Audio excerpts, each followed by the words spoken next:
Hello, world. Juan Sanchez is a real estate con man who served nearly a decade in prison for committing $30 million in bank fraud. During his scheme, he lost millions of dollars, which he was supposed to be laundering for the Sinaloa cartel. And as a result, he was kidnapped by the Venezuelan government and barely escaped with his life.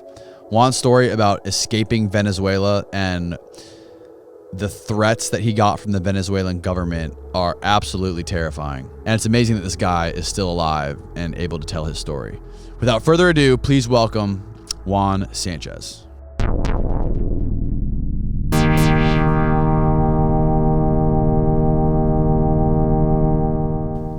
Juan Sanchez. Yes, sir. How you doing, man? How you doing? I'm great. Thank you for coming on here to tell your story with Matt. Matt's very familiar with the story. He told me about you. Yes. You guys recently did a really interesting podcast together. You guys are both mortgage fraudsters. We like to call it colleagues. Colleagues. Yeah, okay. we're both colleagues. But you guys didn't work together in mortgage. No.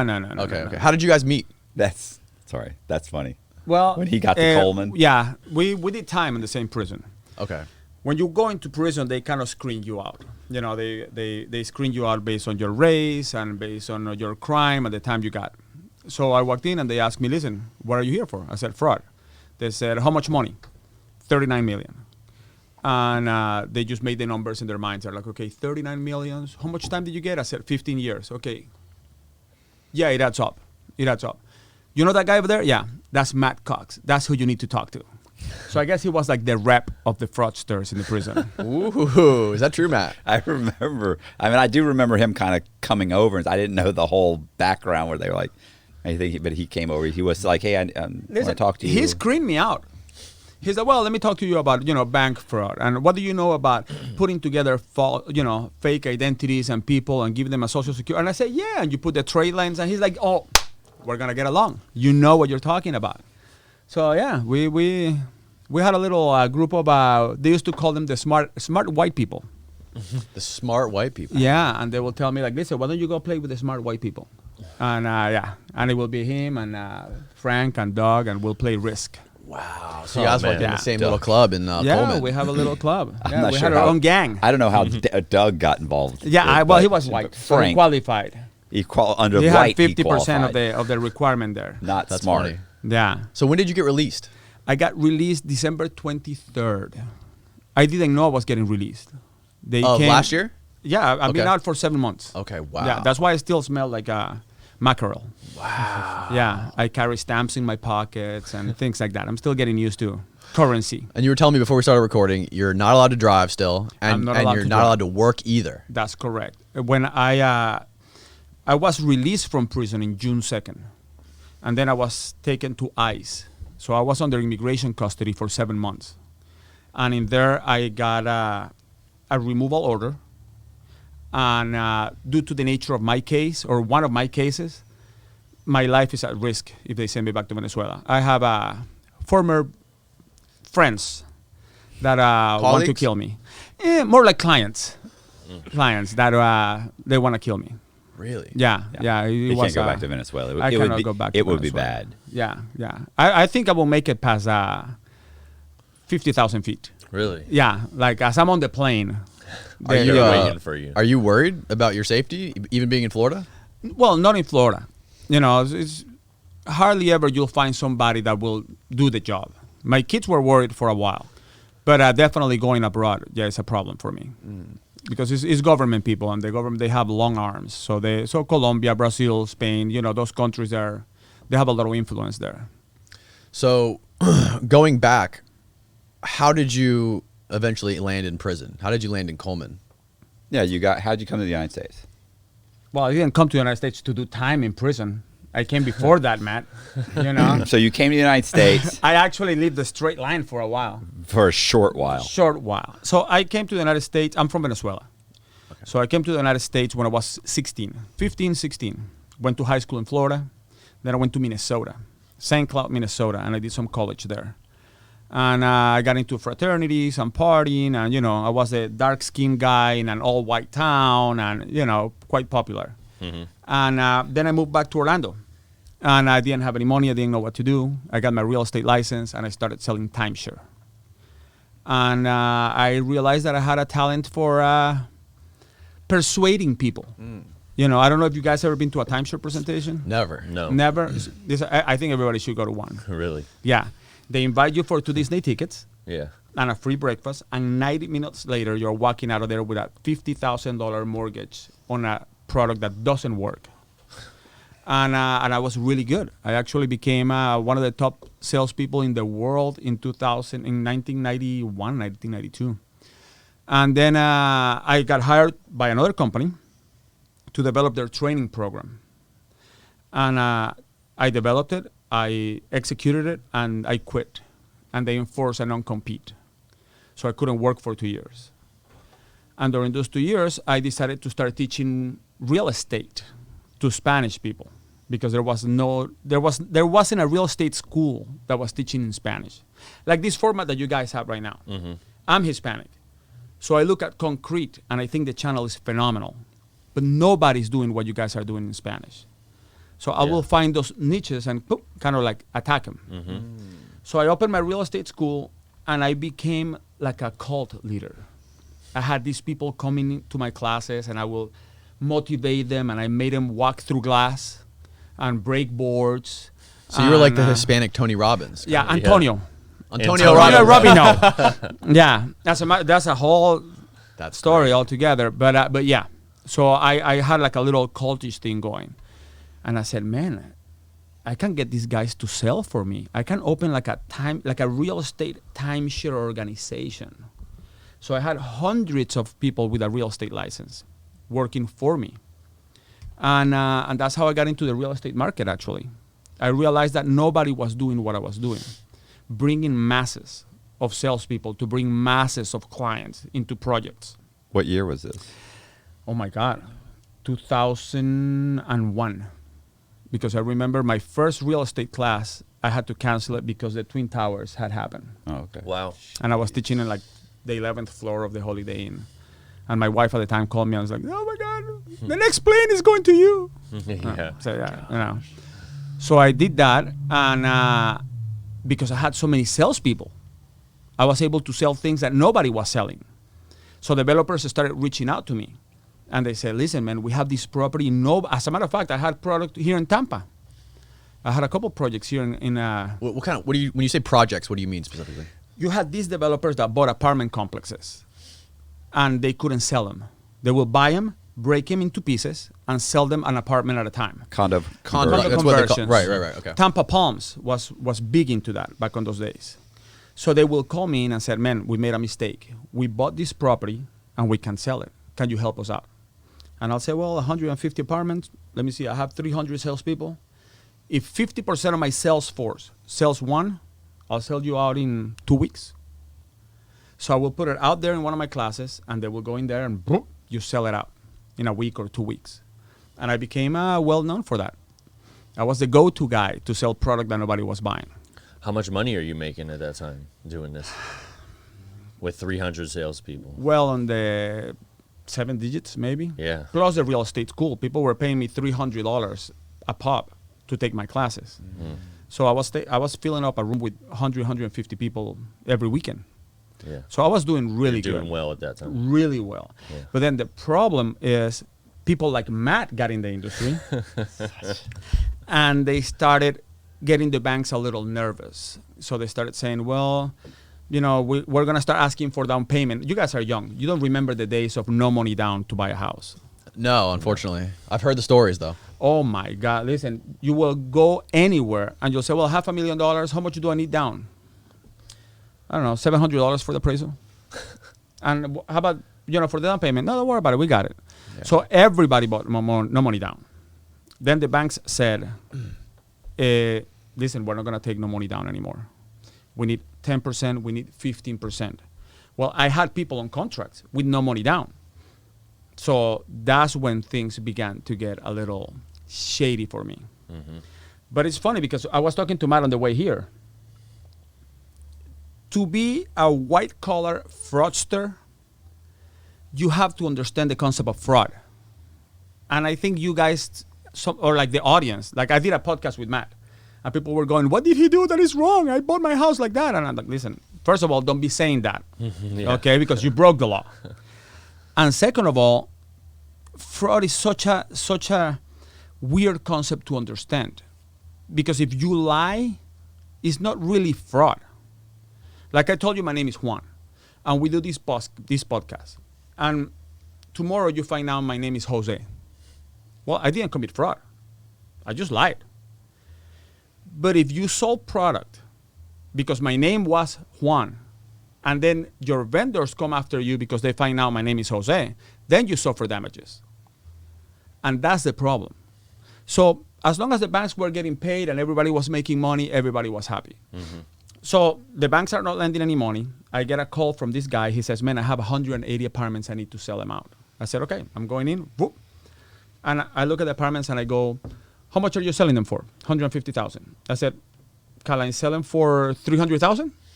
He said, yeah. How are you going to do that? I said, don't worry about it. I got to increase the value of this apartment complex to 300,000. How much do you want out of each apartment? They said 150,000. I said, okay, so the other 150,000 I can use for whatever I want. And he said, yeah, I don't care. I said, all right, that's fine. So what I would do is I will take 2 or 3 apartments and do a fake closing on them. So I will register a buyer. It will show a price of 300,000, and then I will get an appraiser and say, listen, can you appraise this apartment for 300,000? These are the comps. So he will use those apartments and increase the value. And then I will take buyers and I will tell them, don't worry about it. If you don't have the down payment, I'll give it to you. It's 300,000. The down payment is 20%, so it's 60,000. And on top of that, I'm going to give you 80,000 for you to take home on the closing table. And they were loving it. Weren't they suspicious of that though? The clients or the bank? The people that are buying it. Like if someone's coming to you, is trying to what sell you do they something. care? Like Yeah. most people, if you told them, look, I'm going to give you $100,000 and I'm going to ruin your credit. So you're going to have to claim, you might have to claim bankruptcy. Your credit's going to be ruined, but you get $100,000. 99% of people will go, absolutely, no problem. I'll take it for $100,000. Like, when's a regular guy from Walmart who works at Walmart gonna get $100,000? Where you're getting your buyers from is the key. It could be any person. Doesn't matter. Right. Even if they're suspicious, they think they're getting over on you. Like they're like, oh yeah, I'll do that. Like, oh my God, I hope he doesn't figure out that this doesn't make sense. Well, you know what the main problem we had? People would come and say, listen, can I buy 5? And you'll give me like 80,000 for each? And I'll be like, well, I cannot give you 80,000 for each. But if you buy 5, you probably get about 60, maybe 50 each. You do 1 owner occupied and 4 investment properties, which means you need a larger down payment, but I can still get your money back. So you get $250,000. So they say, okay, I want to buy 5. Or you'll do like a shotgun closing. Yeah. You close them all at the same time. And they're all owner occupied. I've done 6. No, I did 8 owner occupied duplexes one time. She didn't move into one of them. Jesus. For a Hillsborough County sheriff's deputy's wife. Sorry. And what's crazy is back on those days, which is what's happening right now, you didn't have to close in the title company. So you will walk away with like 5, priority mail envelopes, and you'll be like, okay, sign here, boom, notarize. Okay, now sign this one. Now sign this one. Now sign. Congratulations, you own 5 apartments. You take it back to the title company. They close it. They'll send you the check. So it was insane. And like that, I sold $39 million worth of real estate in one project. How long did that take? That whole Probably about 2 months. Damn. Maybe 2 to 3 months. Yeah. Right. Okay. So everything is fine. People are paying their mortgage. Everybody's happy. The bank's happy. I'm happy. The developers are happy. Then one day, banks stop lending and the property starts going down. 2008? Going down. 2006. Oh, okay. Yeah. Going down, and people stop paying their mortgages. I get a letter saying, listen, you have 40 apartments in the project that you sold going on foreclosure. I said, well, 40, that means 140 are still good. All right, there's properties going on foreclosure everywhere in the United States anyway. That's so a huge percentage. Then I get another letter, and it's like, listen, dude, you have 80 apartments on foreclosure right now. And I'm like, well, the economy is hurting. These guys are probably hurting. That's not my fault. They'll pay it back. They'll catch up with their loans, Then I get a letter saying, listen, 160 apartments are on foreclosure. Like, nobody's paying their freaking mortgage. Like who is writing you these letters? The Fannie property? Mae, Freddie Mac, Okay. banks, the title company, because now they're going after the title companies going, listen, where are these people? Yeah, where's You the, know, w, where's what's the going on? W-2s at? Mortgage brokers. I mean, everybody. They're pointing the finger at everybody, and everything's going back at me. And the last person that contacted me about those apartments was the federal government. And they said, dude, you sold 180 apartments? Yeah, they're all in foreclosure. Like, nobody's paying their mortgage in there. And the apartments are worth about $39,000 right now. So Did you tell him you felt bad about that? Nobody feels worse about that than me. I was broken I'm hearted. just as But what upset really about broke that. my heart is when the prosecutor said, and you know where I live? A mile from that apartment complex. So my house value went to shit because of you. And I said, well, you know, You should move. it I mean, that's a wasn't bad because of me, neighborhood. because I didn't sell you your house, but you should have gotten cash back when you could. How much, You know. how much cash back did you get? Listen, it's not too late. I could have got you a better deal. I could have gotten you 5 apartments and you could have paid Yeah. off your house. Right. Yeah. Did you anticipate any of this happening? Did you anticipate these people maybe one day wouldn't be able to pay their mortgages because obviously you didn't check their income or you didn't give a shit? I didn't check anything. Right. We used to have what's called the mirror test. And I used to tell them, listen, put a mirror in their face. If it steams up, you got a buyer. He's alive. He's breathing. You got a buyer. He's got a pulse. Yeah, let's put him on black and white, you know? That's hilarious. And I had like these beautiful women on the sales center. So guys will walk in and they will be like, well, Feeling you know, good. you can really get 3 apartments. I mean, your credit is good. And they will be like, well, okay, yeah. And they will, you know. So I had a whole setup. So did I think it was going to happen? I don't know what Matt's opinion is on this, but I think when you're on that roll, it's such an adrenaline rush and you're kind of like getting away with things and that you start justifying what you're doing. You can become emboldened too. Every time there's a problem and you handle it, what's the big deal? You're making that much money. There's an issue. You make a couple of phone calls. It gets Right. handled. So what? It's just the problem is when it starts coming in so fast you can't handle the problems anymore. You just don't anticipate it. And a crime is a crime. And I think sometimes, you know, like people hear us talking and they're like, man, somebody told me the other day, oh, you went to this guy's podcast and you're glorifying crime. And I said, man, I'm not glorifying crime, but a crime is crime. You know? Well, So nobody I wants think to hear you cry. Nobody wants to see me sit here and cry. I feel so bad. I'm so sorry, and it's so bad. Well, I already went to listen. prison. It was 15 years ago. and he cried Come every on. day in prison because I heard him. So, So, you know, but yeah. but it's like the guy that goes to Publix every day and steals tweet. Man, after a couple of years, he's gonna ask you, listen, you want to barbecue something? Yeah, let me go to Publix and get some steaks. That's what he does for a living. He steals shit. That's what I did. So to me, it was normal. Yeah, you had become numb to it by that point. Listen, I remember I had an employee. She called me one day and she's like, oh my God, they're asking me to fill out these forms. And I said, have you ever lied in your life? She said, yeah. I said, well, I want you to lie like you have never lied before. And she's like, for real? I said, yes. That property, that condo is 100% occupied. And it was like 40% occupied. She's like, but what's going to happen when they find out? I said, I got it. Don't worry about it. You just write it up.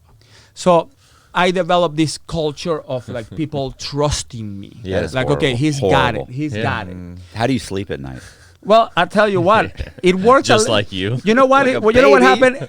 It worked against me I had a $2,000 Posturpedic. when the feds went around and they asked all of them, so who told you to do this? He did. He said to trust him. So, yeah. Needless to say, I got leadership role and you know, I ended up getting 15 years. After the feds are on you, how did it play? How did that roll out? So the feds knocked on my door on 2007. Wait a second. So you're saying all of the money that came for this complex was from Americans? Well, I had some foreign investors, some really good foreign investors. Because at this point, there is a point when the apartments are not closing.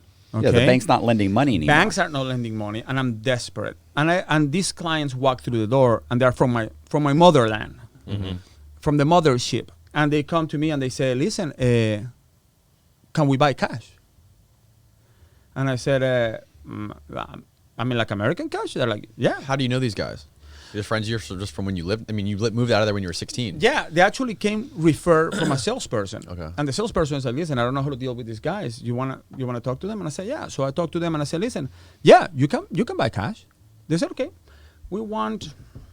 give us about, 2 apartments for this guy and 2 apartments for this guy and 2 apartments for this guy. And I'm like, and you're gonna close cash? And they're like, yeah. I said, perfect, fantastic. So these guys are putting money into this property, and his friend is buying 2, and this other friend is buying 2, and it's all cash money, all from Venezuela. I'm sitting there going, no problem. And you're going to lease out the properties, or? And they're going to make tons of money. And guess what? The property is going to go up in value. You hold on to this baby, the property is going to go up in value. Okay? So the property starts going down in value, and that's a whole different story, and I'll get into that. And these guys that are buying cash are calling me over and going, all right, man, we're ready to, to pull out. We're ready to get the money out. And I'm like, well, we may have a problem. What? Yeah. I said, well, I don't know if you heard the news, but the market crashed, bro. The money's gone. And they were like, what do you mean gone? I said, well, remember that $200,000 apartment? It's about 40 grand right now. So if you want to sell it, I can get you a buyer for $40,000, but your guys are not going to be happy. So that's when I started finding out that these guys worked for the Venezuelan government. And they were like, well, this is what's going to happen. If we don't get our money back, we're going to kill you and we're going to kill all your family. And we have a lot of people that you also scammed, and they want us to kill you anyways. So it's no problem. And we are the government. And I remember one of the guys said to me once, they said, do you know what a red flag on the Interpol is? And I'm like, no. He goes, well, it's when the Interpol is looking for you, and we can make that happen. And I was like, oh, well, I guess it sucks to be me then. I had one of those, so I know what it was. Well, I later ended up getting in the indictment of the director of Interpol, so they could have made that happen. You know? So I have this issue, and then I have the feds knocking on my door, and they come to me and they say, listen, we want you to come down to Fort Lauderdale and talk to us.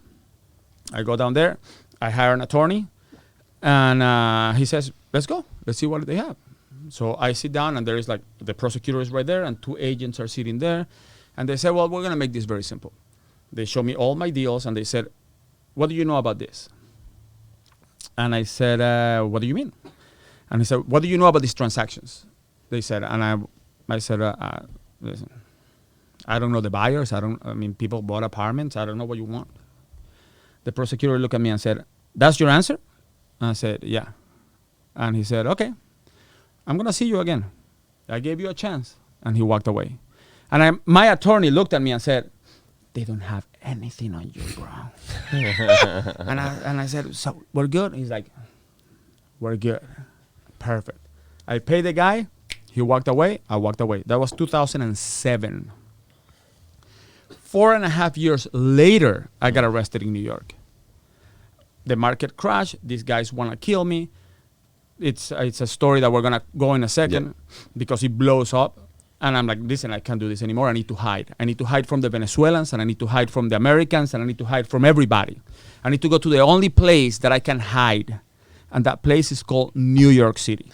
Why New York City? Dude, because in New York, you don't have a car. Nobody asks for your driver license. You don't have a phone. I don't have anything. My apartment was in somebody else's name. So I'm living the life in New York. Mm-hmm. Nobody knows me. I had a friend of mine after your podcast. She called me. She's like, did you do all those bad things? And I said, well, some, yeah. And she goes, so who's the Juan that we met in New York? I said, listen, the one that you met in New York was the New York Juan. Yeah. And that's the beauty of New York. You can go there and be anybody you want. You know, a rock star, an artist, anybody.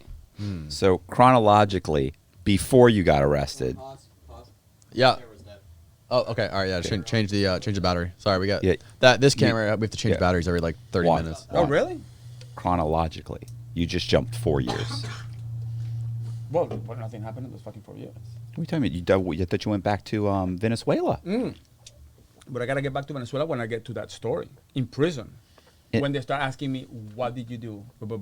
Yeah, but that's not chronologically. Chronologically, during okay. Yeah, don't do, bro. That's what confuses people. Okay. Is you're like, when this came up, but that's not when it chronologically that's not when you went back. Got it. Right. So because otherwise you confuse people. I don't understand so he was arrested and then they let him out and he went to. Got it. People are stupid. So you have Yeah, to go I know better. step Good. by step by step. All right, so Matt, what were you saying? Chronologically, what? I'm saying he just jumped 4 years, but he's like, yeah, so he was going to say, When he went to New York. yeah, He's forget ahead. New York. You're jumping ahead. Yeah, The he's question that a lot of jumping people ahead. have is, why were you running away from the Venezuelans? Right. Well, Well, they were 2000 threatening to kill you. That's a but good reason. they got really aggressive because they Okay. started telling me, listen, we know where your family lives in Venezuela, and all my family lives down there. And they said, we're going to kill them. We're going to kill them all. Well, man, And, how close were you? To what? Your family. Well, there are some people that I like, but I mean, they weren't it's really a lot family. of money. Like I can get another cousin. Well, you know what's crazy? After I did my time, all my family is like, yeah, man, he ruined our lives. Now we cannot go anywhere. And I'm like, dude, first of all, you weren't going anywhere anyways. And Yeah. second of all, nobody went after you. They were after me, you know? So during that time, I have these guys calling me. And listen, we need the money. We need the money. So at one point they go, you need to come to Venezuela and face us, bro. You need to come here. We want to see you. We want to look at you in the eye. And you have to tell us that you lost our money. And I'm like, shit, I got to do this. So I'm dating a girl at that time. And I tell her, listen, I'm going to go to Venezuela. And I'm going to, this is about 2000, I want to say like 2008. I'm going to go there. And I'm going to call you as soon as I land. If I don't call you, they kill me. All right. She's all right. So I show up in Venezuela, and I have a couple of guys from the military. They used to escort me out of the plane. Like, they will open the plane, and 2 military guys will come in and go to the air attendant, like the flight attendant, like, and I'll be sitting there, and they'll be like, "Ding! Hey, Juan Sanchez, can you please come to?" They were ready for you. So they will come in, and they will escort me out. And I kept telling them, dude, don't do that. I can't go. No, because, we don't want you to go through customs, and we want to make sure, I'm like, dude, I don't come with anything. Mm-hmm. So I go there. The guys looked at me. They said, man, you're in deep shit. You need to give us our money. And we're going to hold you here until we get the money. I said, dude, if you hold me here, I cannot get you your money. I need to be in the States. That's where I make the money. Mm-hmm. They said, well, you're going to have to figure out. You're going to have to call from here. You're going to have to figure out, but we're not letting you out. So they locked me in a hotel room in Caracas. And they have these guys watching me. And they're partying, and they're calling these sloppy hookers that are going to their room, and they're getting wasted and drinking. And I'm like, oh, my God, man, I can't do this stuff. Who are the guys? Military? Or I don't know. Well, I don't want to say military, because in the United States, you say military, and it's the guy with a uniform and a shape. In Venezuela, when you say military, it's the guy with a big belly, and he hasn't fired a gun in like 10 years. And, so they could have been military. They could have been, farmers. Right. And so they're there, and they're, with these horrible hookers, and they're like, hey, listen, you want to come here? I'm like, no, I'm good. Thank you, man. So I'm trying to figure out, man, what to do. So I'm talking to the big guys the following day, because they're doing this every night. And I'm trying to tell them, listen, the only way that I can recover your money is if you give me more money, because it takes money to make money. So what I got to do is I have to buy all these apartments that are now $40,000. And we're going to hold them until they go up again. And then we're kind of like evening out your losses. Kind of like what people do right now with Bitcoin, Just keep buying. As it's going down, just keep buying. Buy the dip. Yeah. So I said, man, this is what we're going to do. We're going to buy a bunch of those apartments at $40,000. And then, listen, I sold them to you at $300,000. I can sell them again at $300,000. Man, you'll make a bunch of money. They go, well, we'll think about it. Man, I see that things are not happening. So I called this girl, Michelle, one day that these guys are drunk, the guys that are watching over me. And I said, babe, you need to get me on a plane. I need to get the fuck out of here. These guys are going to kill me. They're not buying this whole it takes money to make money thing. I got to get out of here. So get me on the first plane out of here. I'm going to try to, get my passport, and I'm going to get out of this room. So I pick up my passport. I get out of the room. I go to the lobby, and I'm like running. I'm telling the guy in the lobby, get me a cab to the airport. She buys a first-class ticket for like $1,500 one way from Caracas to Miami. She tells me, listen, as soon as you get there, you go to the counter, give them your name, they're waiting for you. I said, well, I'm going to call you when we're taking off. If I don't call you, they cut up to me, and they kill me. Mm-hmm. So I get on the plane. I land in Miami. They start calling me. Man, what the fuck? I'm like, listen, bro. Jesus. I need to be in the United States. I cannot recover your money, guys. Listen, I need to work it here. Mm-hmm. Okay. well, this is what we're going to do. We're going to give you the money. But we need you to do some things for us. I said, all right, what's it going to be? We need you to buy some cars, and we need you to buy some diapers and some Converse shoes and a couple of cell phones and an Xbox. And I'm like, all right. Yeah. He's like, yeah, just give us a number. And I'm like, well, you know, the 2 cars and the Xbox and the diapers and the stuff. Yeah, I don't know, man, 120,000. All right, so they will wire me this money, and I will do all these things. But it gets annoying. I mean, there was a point that these guys will call me and say like, hey, listen, we need 2,000 pairs of Levi's jeans. And I'll be like, dude, The hell? I don't have time for that shit, bro. I'm trying to like make a living here. Yeah. So they have you grocery shopping for them? Yeah, and they'll be like, well, if you don't give us the Levi's jeans, we're going to kill your family. I'm like, Jesus Christ, bro. You kidding me? So this keeps going on and on and on. Then at one point, I said, listen, I can't do this anymore. I'm like, dude, I can't do this anymore, bro. I mean, I keep losing your money, and I cannot continue asking you for money because this hole is getting a little too deep. And they send me a video. So they're like, okay, listen, you don't want to work with us? You don't want to do what we tell you to do? You'll see. So they send me this video, and the subject says, this is what's going to happen to you. And I open the video. I only watch probably 10 seconds of the video because listen, I think you should have it here in Koncrete. I'll find it. You guys will play it. Is it online? I could find it somewhere. Is it on YouTube? Yeah, I doubt. No, it's maybe not. It's not on I YouTube, doubt it. bro. Maybe on Listen to what the maybe video on is. Matt's true crime. No, listen to what the video is. So they go to this prison and they pay these inmates to make a circle and grab one of the inmates and take turns raping him. And a guy is filming this on a phone. Mm. And then they're yelling like, "Oh, this is what's gonna happen to you!" And they're raping him one after the other, one after the other. Well, of course, I mean, it's not something that you grab popcorn and you're like, Yeah. let me see how this shit ends. I watch 10 seconds and I'm like, oh my God. Fuck. I can see this shit, That was one of the videos. Then they sent me another video 2 months later of a guy that is just driving on a motorcycle. He goes into a barber shop and goes to a guy and boom, boom, boom, boom, just shots him. And then they're like, this is what's going to happen to you. And I'm like, dude, you got to stop killing people just to send me a message, I mean, you can just tell me I'm going to kill you and it's pretty scary. What happened to the inmate? Did the inmate get killed too? Well, I never watched the whole thing, but the feds did.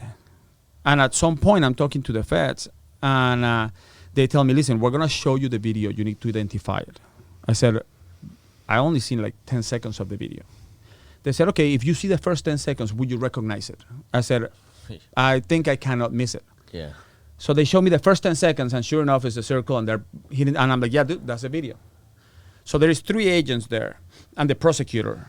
And I said, you guys watch that video? And the prosecutor goes, no. And then I asked the agents, did you guys watch it? And one of the agents goes, oh, I watched it. And I said, how does it end?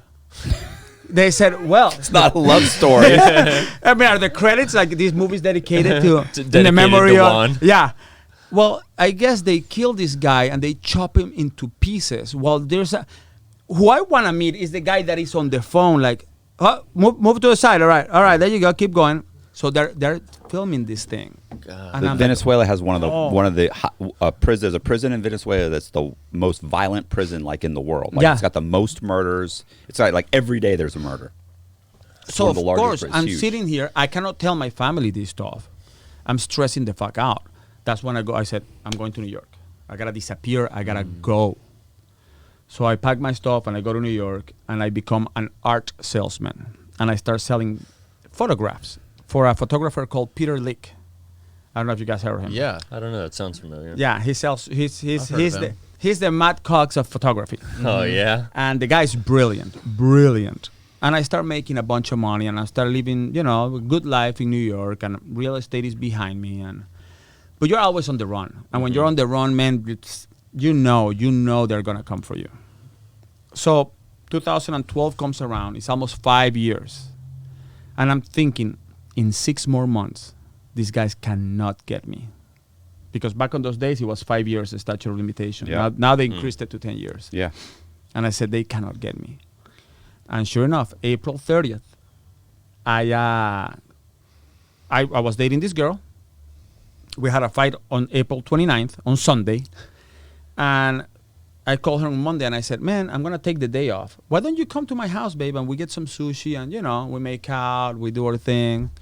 All right. Man, and I'm like planning everything. I have like the tables ready. I make my bed, I wash the sheets. I'm like ready. And she comes in, looks beautiful. She knocks the door. I kiss her. I'm like, listen, I got some sushi coming. So she sits on the couch and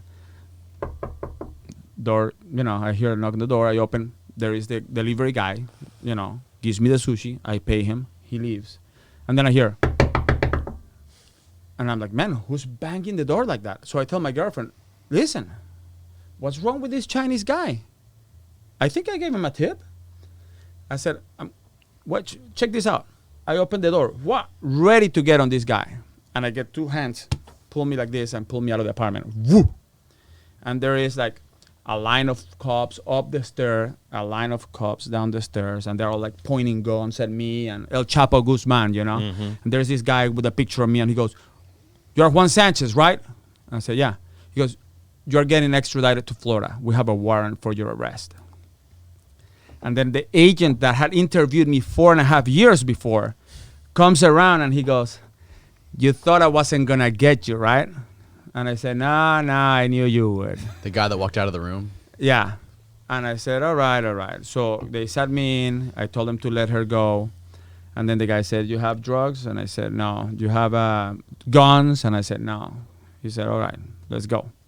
So they took me to Brooklyn Detention Center. And that's how my journey started. Jesus Christ. I know, but I don't know if they did this to you, but I had this agent sitting next to me as we're driving, and the guy's telling me, like, we're going to give you 30 years. You're never going to see the light. We're going to fuck you over. Your life is... And I'm sitting there going, really, man? I mean... How old were you at that point? I was 38. 38. I was 38. So, I went... Prison is a different world. And I think everybody goes through the same thing. It's just nobody has the balls to say it. But I always, like when the new people came to prison, I always told them, you just arrived? Yeah. Okay, your first year is your suicidal year. Every day you wake up trying to figure out how you're going to kill yourself. And you like plan it out. And you are like, okay, let me see. I can always take the blades and yeah, but that shit doesn't work because I've seen these guys do it. By the way, if you slit your wrist and you don't die, they take 54 days of good time. So you have to do more time. Self-mutilation shot. You have to do more time. It's like you tried to kill yourself, yeah. And you weren't successful? No. All right, now you got to do more time. So I was like, okay, I could hang myself, but that's like a slow death. Then I learned through the inmate that it's not. It's like they got it down packed. And I was like, well, maybe I can take some pills. And that's the 1 year where you still think your girl is going to wait for you. And everybody's going to wait for you. Yeah. And you're calling her and you're like... and it's even, I don't know who you interview here, but the toughest gangsters, killers, hardcore killers, Matt will tell you on the phone, baby, I can do this without you. Then they'll hang up and they say, it's fucking bitch, man. Or worse, on Saturday morning, they're calling, why didn't you answer the phone last night? The fuck were you doing? Yeah, that's the way to keep her. Yeah. By the way, what is the show that they play on Saturday mornings? Oh, the infomercial? No, Cheaters. Oh, Cheaters. Cheaters. You go to the TV room, everybody's watching Cheaters. Show is over, everybody goes to the phone. Yeah. Where were you yesterday? Oh, my God. That's sad. That's sad. I know, it's horrendous. So you go through your suicidal year, and then, whoever's going to leave you is going to leave you. Whoever's going to stay is going to stay. Mm-hmm. And that, and that's kind of how I weeded out. Actually, the family that I was protecting, most of them left. I should have told these guys, you know what? Kill them. Fuck them. Yeah. Mm-hmm. Yeah. Let me get a life insurance policy. They're not gonna be there for me, so fuck them. I'll give you their address. And but I get to Florida. Mm-hmm. And how long did it take for you to get to Florida? It took me about 3 months. They do what's called diesel therapy. So they kind of drive you around the prisons. They took me to Oklahoma, Atlanta, Tallahassee, and I finally made it to Miami. And I get to Miami, and my family's like, hey, we got you an attorney. And I said, all right. So I meet the attorney. And, dude, if you think I have an accent, my attorney was like Ricky Ricardo.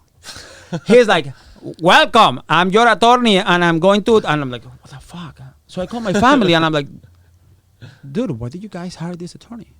He goes, well, he speaks Spanish. I said... yeah, but I speak English. Yeah, but some of us don't. So we want to know what the attorney's saying. So you hired him for you. Yeah. I said, dude, I think I want the judge to know what the attorney's saying. Yeah, exactly. So that's my attorney, and he will come see me every now and then, and he'll be like, hey, Juan, no te preocupes. No te preocupes. Don't worry. All good. And I would say, like, how much time am I looking at? 5 years. I was like, 5 years? He'd be like, 5 years. I was like, all right, I can do 5. 5 is no problem. Yeah, 5 years. He comes to me, he goes, all right, the feds give you this, 18 years. I said, dude, what the fuck? What happened with the 5 years? Yeah. He goes, it's not over. It's not over. We need you to sign this as a sign of good faith. And I said, I didn't know that. Yeah, what a bro. Fucking cocksucker. And I said, why would I sign this as a sign of good faith? Because it shows that you are, that you're willing to work with them. I said, I took the pen, man, and I remember I was crying, and I said, listen, man, I'm signing my life. I have 2 kids, probably older than you two. That attorney doesn't care. And I said, I'm signing my life away. So I signed my 18 years. Sure enough, I go to my 18 years, bro. 18 years, like that song. And I get sentenced 15 years. Oh, it's a bargain. Yeah. You did good. So he's like, don't worry, I have a defense for you. I have a good argument for you. I said, all right. So we go in front of the judge, and the prosecutor gets up, and he's like, listen, this guy's a piece of shit. He ran away to New York, and whoa. And listen, we have to lock him up. I said, well, my attorney's going to get up, and he's going to pull some kind of, the Chewbacca defense, like South Park. Yeah. And he gets up, and he goes, my client is a good person. He's a good father. He's a good citizen. We think 18 years is too much. I said, dude, that's it? He goes, yeah. I said, the judge goes, do you want to say something? I'm like, shit, yeah. So I got up, and I start talking to him, and the judge said, man, listen, I'm not going to give you 18 years, but I'm not going to give you 5 years.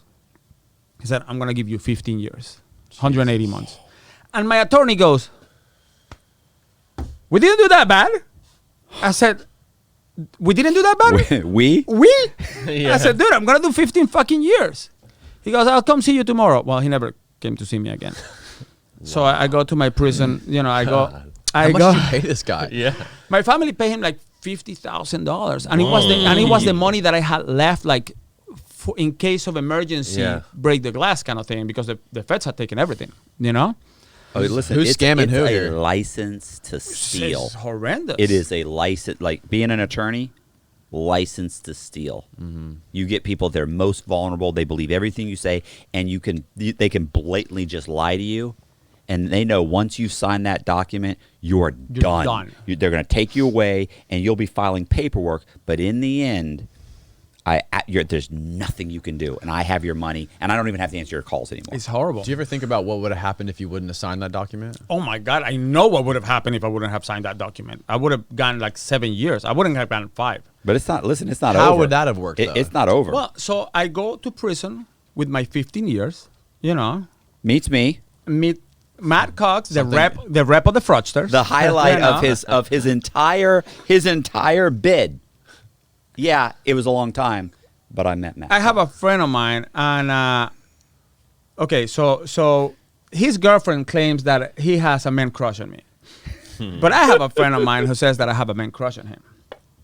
So when I come here, she's like, oh yeah, look at you. You're going to dress up because you're going to go to Matt, see Matt, blah, blah, blah, blah, blah. And I'm like, listen, I have a lot of professional respect for Matt.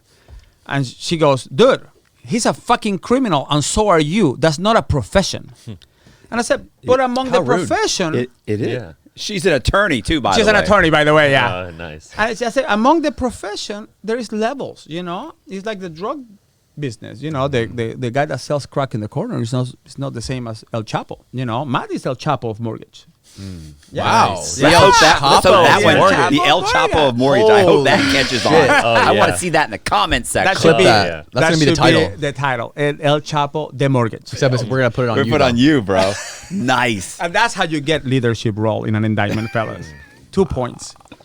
So I go to Coleman, and then I get this. One day somebody tells me, listen, you are packing out. You are going to Miami. And everybody's like, oh, dude, you are going to get another indictment. You're going to get superseded, more time. And I'm like, shit. So I get down to Miami, and they said, listen, we have some people that are talking about you. Can I say something first? Yeah. So I remember when we met, and he said he had 15 years, and I was like, whew. I was like, bro, I mean, is there anything you can do about that? Like, I mean, tell me you cooperated. Tell me you're working on that. And he's like, no, I don't know. I mean, he's not really sure what to do. He's like, I don't know. And I'm going, you need to do something. Like I'm saying, do the right thing. You need to work on, like, no, your attorney sold you out. Like that. Like I have, prior to dealing with attorneys, you hold them like really high regard. After going through the feds and dealing with 4 or 5 different attorneys that I've had, bottom the barrel. Right. I have way more respect for drug dealers. Oh my God. Than I do attorneys. There's no ethics. Now, he horrible. also had a little issue with the fact that I had 15 years. Oh yeah, and For my $39 million. restitution, I owe the federal government $33.5 million. He And I'm got going, 26 years. I'm like $6 million. And he owes $6 million. There's no way that's right. So I'm like, listen, dude, I got And he 39 was on the mil run, and I got too. half He your took time. off too. Thought that people were like, well, you went on the run. He was on the run. He was on the run. I went to New York. That's on the run. And I never left the South. so I go down to Miami and they tell me, listen, there is some Venezuelan people talking about you.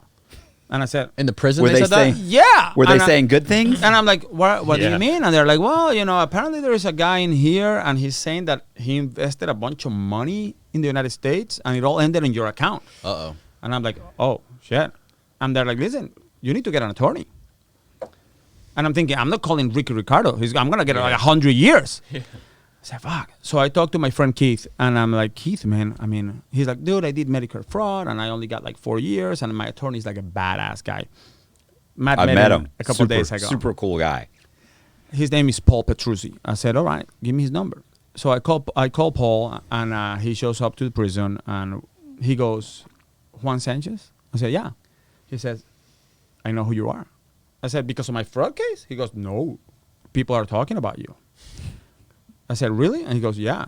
Do you know anybody in Venezuela? I said, well, I got like family and friends. He goes, no. Hold on 1 second. He takes me out. He goes to the guard. They bring out a guy that I used to do business with in Venezuela with this whole money thing. And he goes, oh my God, you are here. And I said, yeah, what are you doing here? He goes, well, I got arrested. And I said, for fraud? And he goes, no, money laundering. And I told him about you. And I said, about me? I didn't launder any money. He goes, you didn't? I said, no. He goes, but you did. It all falls under money laundering. It all falls on money laundering. And I was like, oh my, really? And he goes, yeah. And you are the guy that knows where the money ended. So you need to talk. Oh, fuck. So this guy tried to use you to get time off his sentence. Of course. It's everybody's. That's it's how fraud. That's how the game works. So I'm like, okay. So I talked to the attorney Paul, and Paul's like, okay, man, listen, you know the guys. They're looking for these guys. You are the guy that can do this thing. You got the emails. You have everything. I said, how much is it? He goes, $45,000. It's 45. Paul wants $45,000 to represent him on a case where he's going to be the main cooperating witness in the hope that he gets a sentence. That I reduced. get a sentence reduction. Right. People are already turning on each other left and right. Right. So it's like if you try and stand strong, like, well, I'm not going to. Well, then you just do your fucking time. Yeah. Or You more, know? because these guys could set up something where everything Oh falls yeah, on he me. could get re-indicted. Yeah. So I'm sitting there going, okay, 45,000. I say, fuck, bro. Listen, man, I don't have the money. And he goes, you don't? I said, no, man. He goes, all right. I'll see you in 15 years.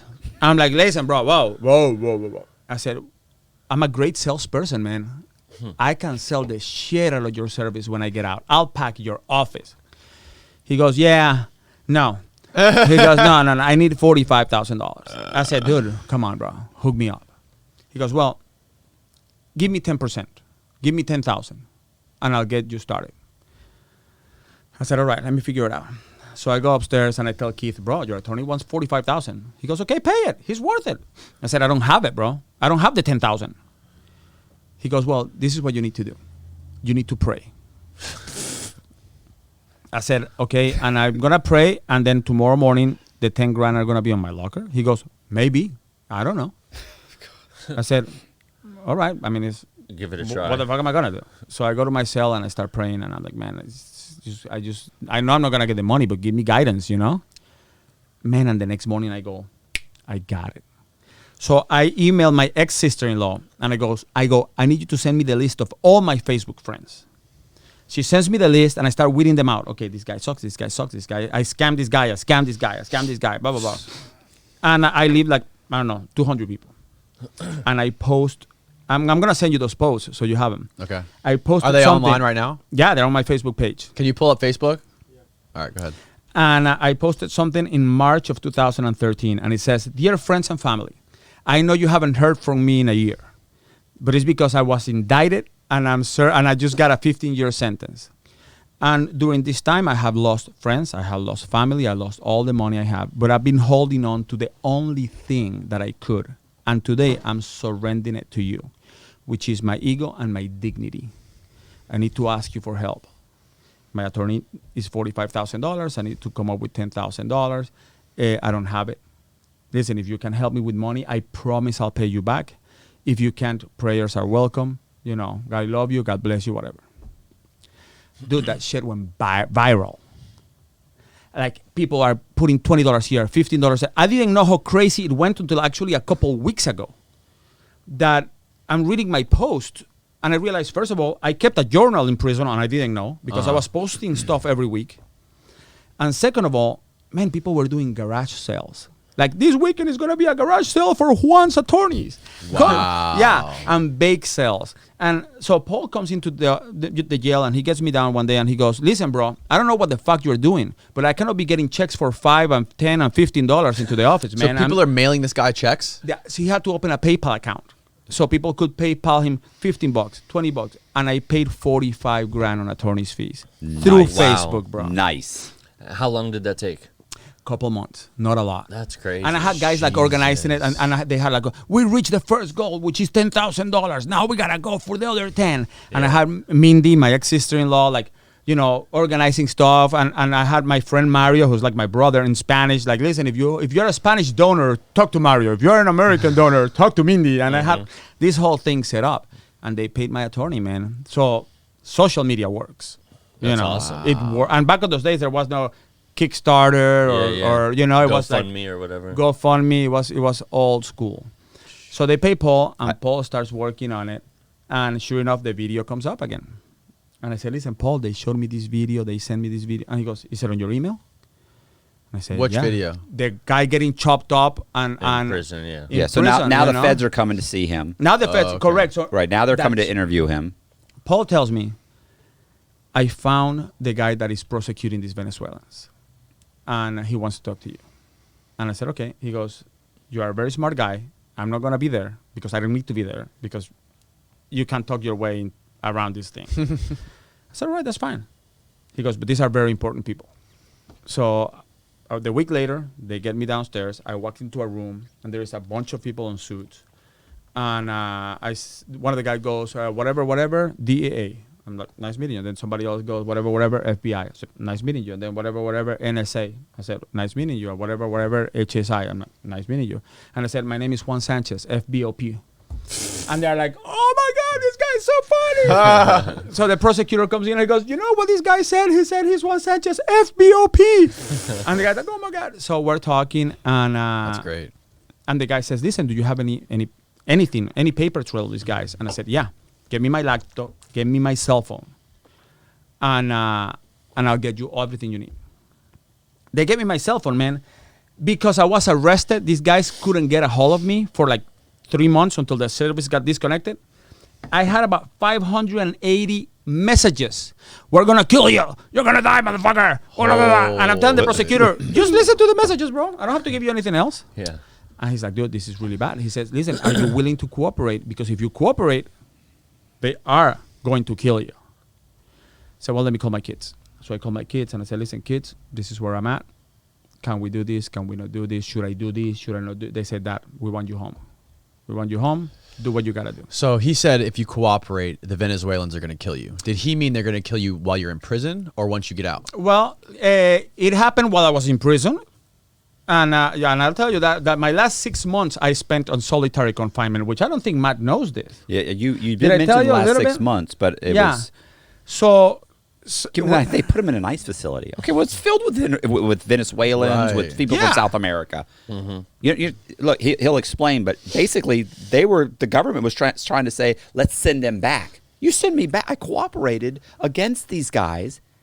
They'll kill me. Send them back. I mean, Yeah, the I had an government's just interview dirty. with ICE, and they were like, "But are they gonna kill you anywhere in Venezuela? Is there anywhere that you feel safe in Venezuela?" I'm like, Anywhere. "Dude, Venezuela is a country about this big. Yeah. That's like saying, are they gonna kill you in Tampa? Anywhere? Do you feel safe anywhere in Tampa? How about by the river, dude? Yeah. They're gonna kill me, man. Period. Especially because one of the guys, the main guy on the investigation, the prosecutor goes, "Okay, this is great. You are great. You are a great witness. You are not a drug guy. You never dealt with drugs. You didn't know you were laundering money. So you are really like a victim of these guys. They're extorting you. They're trying to kill you. I mean, this is phenomenal. But we cannot do anything with this thing because there is no extradition from Venezuela. So we can indict them, but they're going to stay there and that's it." And I said, "Man, that sucks." And then the prosecutor goes, "Unless you have a way to get him out." I Get said, him out of Venezuela. Yeah. I said, "Well," I said, "I have some alternatives." He said, "Okay, give them to us." I said, "Well, my first choice will be let me out and let me work outside, use the phones, kind of." They're like, "No, okay, next." Like use yourself as bait, kind of like. Yeah, but I would have You were gone just to the talking your way out. Bahamas and Yeah. that's it, And they're like, Yeah. no, that's not going to happen. And I said, "Well, there is this one guy that applied for a visa to come to the United States, and you guys denied the visa. You told him, no, you cannot come to the United States because you are PNG, persona non grata." I said, "I guarantee you, if you call that guy and you tell him that it was a mistake, he'll be here on the next flight." The prosecutor goes, Because he wanted to come here with his family. He had been asking you to help get he's him here, been right? telling me like, man, they denied my visa. Help me out, or Right, I'm he was- gonna kill you. That's why he knows. Right. So I'm like, so the prosecutor goes, "Let me see if we can do that." And that was the end of that meeting. We never met again. I didn't know what happened. All right. So I go back to my prison. Months go by. And I'm telling my attorney, "Dude, what the fuck? We had a meeting with these guys. I feel like the girl that you took to prom, you fucked me. No more calls." My prosecutor's like, "Bro, my attorney's like, listen, if these guys don't leave Venezuela, there's nothing they're gonna give you, bro. We need these guys here." All right. Man, one day they take me downstairs to go to medical. And I'm handcuffed and I'm standing in line and there is a guard reading names. Smith, Jones, whatever. And she says, "This guy last name, the Venezuelan politician." And I'm like, what the fuck? So I look around and I see this guy walks by me. He doesn't recognize me. And I start going like, oh my God. So the guard's like, "Dude, what's wrong with you? You gotta pee?" And I'm like, "No, I don't gotta pee. I gotta get the fuck out of here. I gotta go upstairs." I go upstairs. I call my attorney. I tell him, "Do you have any news for me?" He goes, "No." I said, "Well, I got news for you." He goes, "What?" He goes, "They arrested this guy." He goes, "Well, I need you to hang up the phone and call me back in half an hour." I hang up the phone. I call him in half an hour. And he goes, "Pack your shit. You're going back to Coleman." So I pack my stuff and I meet Matt again. Matt's like, "What happened, dude?" I said, "Man, Oh my. I talked." And then, Right. so I'm telling him this story and the whole thing. And a couple of days later, I'm on the Miami Herald. Boom, front page. And there's this guy saying, "They lured me into the United States. They told me I was going to come for a tourism. And I had my family with Disney shirts on." So this guy, they call him and they told him, "Your visa is approved. It was a mistake." He went home. He told his wife and his kids, "Get dressed. We're going to Let's go." Disney." Holy shit. They fly in, Disney shirts, hats, the whole thing. Ears, Get off the whole plane, shebang. Get off the Classic. plane. You're under arrest. Classic. The guy flips, talks a lot. He did 36 months in prison. Smart guy. 36. And you understand that the money that they were laundering, that they were sending him to buy all the properties, was cartel money from the Sinaloa cartel. They were laundering, the Venezuelan government was laundering drug money through him that, of course, he lost. But regardless, that's all money laundering. All these things are But coming he didn't up. know that. Right, Yeah, obviously. and that's the problem. There You're was buying Levi's and fucking apartment buildings. Yeah. Listen, I go to Venezuela one day, and this guy's like, "Listen, you need a car to drive around?" I'm like, "Well, I'll take one." He goes, "Yeah, drive this car around." So I'm driving the car around, I'm in Coleman. This Colombian drug lord comes in and he goes, "Oh, you are Juan." And I say, "Yeah." He goes, "Dude, remember that $1 million that went through your account?" He goes, "That was my money." I said, "Oh, shit." I said, "Yeah, remember when they kidnapped you? That was my money." I said, "Oh, all right." I mean, listen, bro, no hard feelings, I mean, shit happens. He's like, "Yeah, shit happens. Don't worry about it." So I'm talking to him, and I said, "Man, I remember I went to Venezuela, and they gave me this car to drive." He goes, "That was my fucking car." And I said, "Dude, I was driving your car?" He goes, "Yeah." Wow. I said, "Man, that's fucked up." They would have thought that I was him. They could have killed me. So it was reckless. It was a disaster. And then I will tell Matt all the time, like, "Hey, listen, that's my kidnapper right there. Let me go say hi to him." Oh, He hired the guys to hold him until he came up with the money that he couldn't come up with. Yeah, I was going to come up with it. That's just stupidity. It's gone. The money's gone.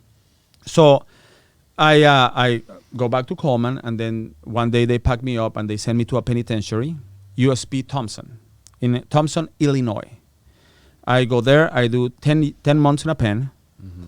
Now it's 2018, and my attorney calls me 6 years later. He goes, "The government is ready to give you a sentence reduction. 6 years. You are coming back to Miami." So I'm like, fuck. I go to my attorney and say, "Listen, bro." He's like, "We're going to ask for time served." Perfect. I call my kids. "Girls, you need to be in the courthouse June 15th. Take clothes. I want a fucking Big Mac. I'm walking out." My girls go down there. My friends are down there. I go to the court. Man, there is my attorney. There is the prosecutor from the Venezuelan case who is now retired. There is my prosecutor who hates me because I destroyed the value of his real estate property, and the judge. And the prosecutor gets up and he's like, "Your Honor, Mr. Sanchez cooperated and he was a key player for this thing, right? But he's a piece of shit and he shouldn't get anything because we're not going to set an example of people like that. He didn't only scam the government and he didn't only scam a bunch of people, but now we find out that he laundered money and we're going to reward him for this shit? He should have gotten more time." And I'm sitting there going, "And he's a womanizer and he fucked every woman that he ever worked with and he will hire these women just to fuck them." And my kids are sitting there like, oh, Jesus. And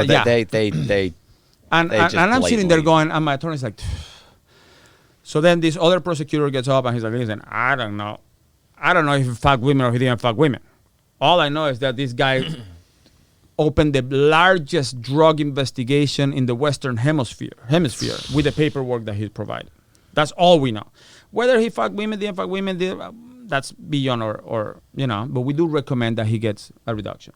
So my attorney got up and spoke, and then the judge looked at me and he said, "You know what? You're going to do 2 more years." So my girls broke down crying. I was super pissed, and I ended up going back to Miami. And then from there, they decided to put me in an all-immigrants prison. So I walk in, and it's all Venezuelans and Mexicans and and I'm like, holy shit. And I'm calling my kids, and they're like, "Dad, are you safe?" I'm like, "Yeah, they don't know who I am. They don't know who I am." So everybody kept asking me, like, why are you here? I'm like, "Listen, I grew up here. I never lived in Venezuela. I don't know anybody." So I'm hiding the shit until eventually somebody walked in and said, "You know who that guy is? That's the guy that opened the investigation of the Venezuelan government. And that's the guy." So all the Venezuelans on the compound get together. And one day I'm walking out of the library doing paperwork because I was doing legal paperwork for everybody. Oh, you were doing the same. So that's oh my Yeah. god. Doing a Matt Cox move. Yeah, that's the hustle, Yeah. When you go to prison, you can either suck dick for money, clean rooms for money, and do legal paperwork for money. If I didn't know how to do legal paperwork, I guess I would have cleaned and then sucked dick, but I went for the legal stuff. So, dude, I walked in, I see all the Venezuelans waiting for me, and I'm like, all right, I guess we're going to have a little meeting. Yeah. And as soon as they're coming to me, Wow. yeah, kumbaya. The guards walk in and they're like, "Sanchez, right? Yeah. We packed your shit. You're going to the SHU." I said, "Why?"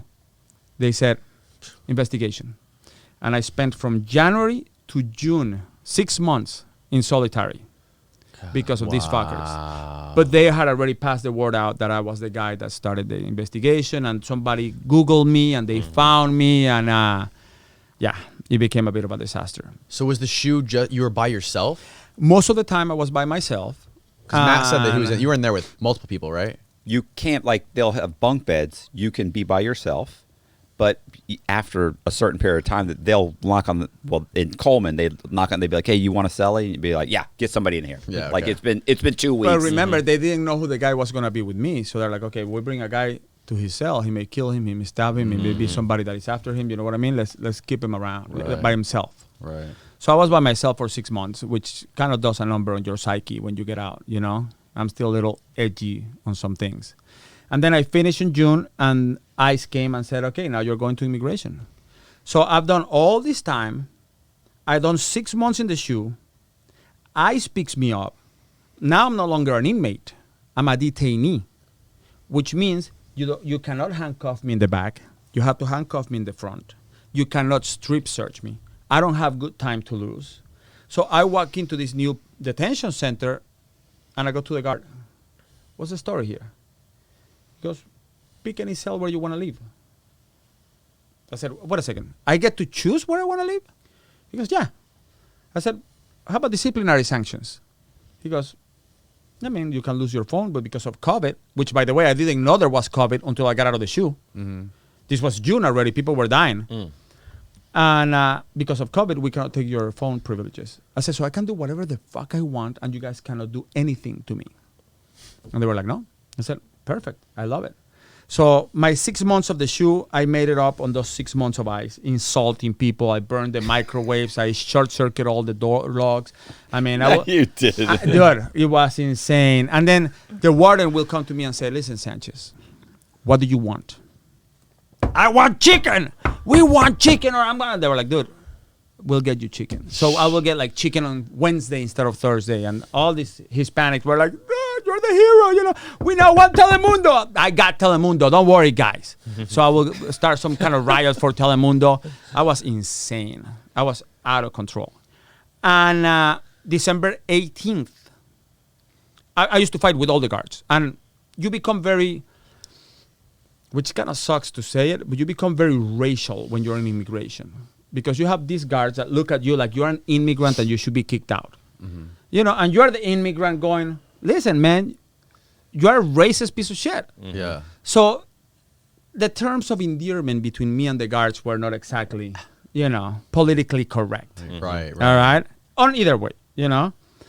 So I'm yelling at a guard on the rec yard, and I'm like, man, you motherfucker, blah, blah, blah. You think I'm a fucking Mexican? I'm not a Mexican. I speak English. I grew up here, blah, blah, blah. Because the guards will insult people in English thinking they didn't understand. Oh, really? Yeah. And then one of the detainees comes to me and goes, hey, listen, ICE is looking for you outside. And I go to the detainee. I said, listen, tell that motherfucker if he wants to talk to me, he has to come here. He goes in. He comes right back out. He says he wants to talk to you. I said, well, I'm here. All right. He goes back in. He comes back out. He says, you have 2 minutes, bro, to talk to him or he's leaving. I said to the guard, man, don't go anywhere because I'm not done with you. I go in there, and the guy from ICE looks at me and goes, oh, shit, it's you? And I said, yeah. He goes, man. He said, here, boom, you're getting released. I said, man, shut the fuck up. He goes, read it. You're the law guy. Read it. I read it. I go, man, I'm getting released. He goes, yeah, you're getting released. I don't know when. I said, bro, if you're pulling my leg, you know I'm fucking crazy. I'm going to burn this shit down. No, don't worry about it. He goes, believe me, I want you out. We all want you out. I'll try to get you out today. I sign my papers. One day goes by, another day goes by. It's December 22nd. Man, I'm still in there. I start, when you're an inmate, I don't know if you ever did this in a cell. When you're an inmate, you bang on the doors. You don't use your hands. You ball kick. Bang, bang, bang, bang. Back of your leg. So yeah, the back of your leg, because that makes it's loud, bro. So I start banging, clang, clang, clang, clang. The guy from ICE comes, dude, what the fuck is your problem? And I said, man, you told me I was leaving. It's December 22nd. Why am I still here? He goes, man, for security reasons, I cannot tell you when you're leaving. But I'm gonna give you my opinion, just to get you off my back. My opinion is tomorrow by 10 a.m. I said, all right. He goes, all right. He leaves. Man, I said, I'm leaving tomorrow. So I didn't tell my daughters. I just showed up at their house. I had a friend pick me up. I walked out with my gray shirt, my great sweats, and my, I don't know, what do you call those? You have the slip-ons? video. Yeah. He can give you the video. Really? Those daughters go nuts. I They're, "Ah!" show up at my daughter's house December 23rd, man, after 8.5 years. And they went awesome. bonkers. Yeah. That's incredible. And then I started this second phase of the journey, which is I don't have a work permit, I don't have a driver license, but I volunteer in a law firm because I used to do so much legal paperwork. This attorney told me, listen, why don't you come work for me? What? Is this the video? This is funny. That's my oldest daughter. She has a dog in the house.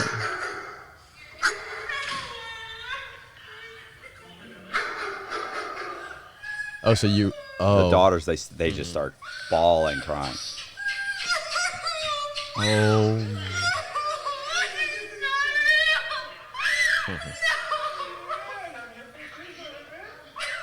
Go, listen. Oh.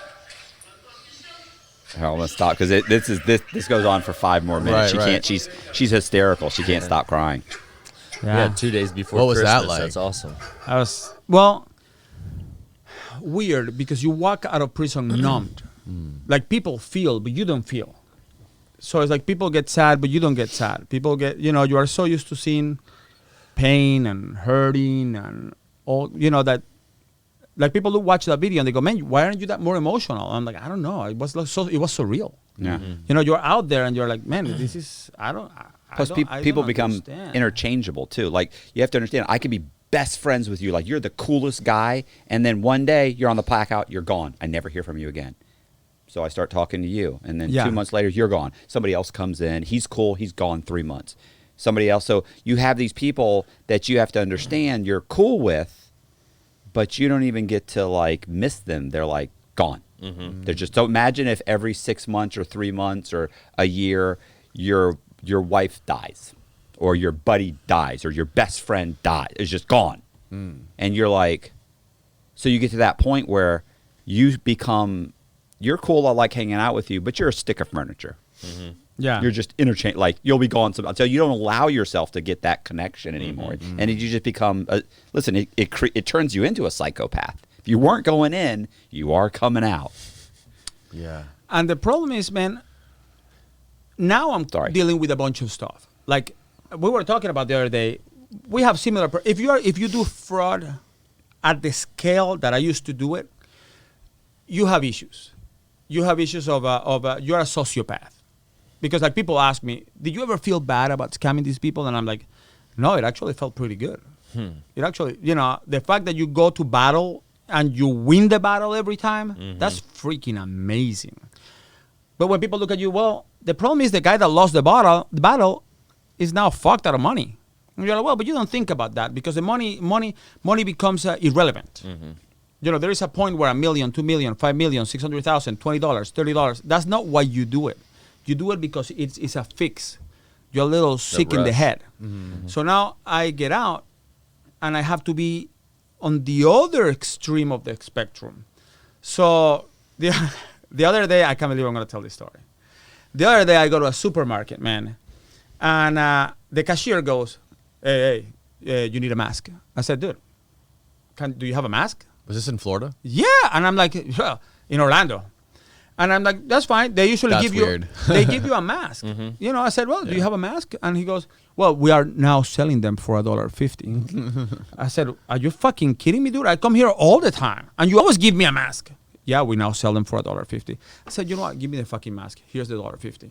So as I'm walking out, the manager is standing out, and I said, listen, bro, I come here every day. I buy lunch. I buy my groceries here. This guy charged me $1.50 per mask, and I had to get 3 masks just to prove a point. So the guy goes, oh, shit, man, that's wrong. We're going to give you a $4.50 credit.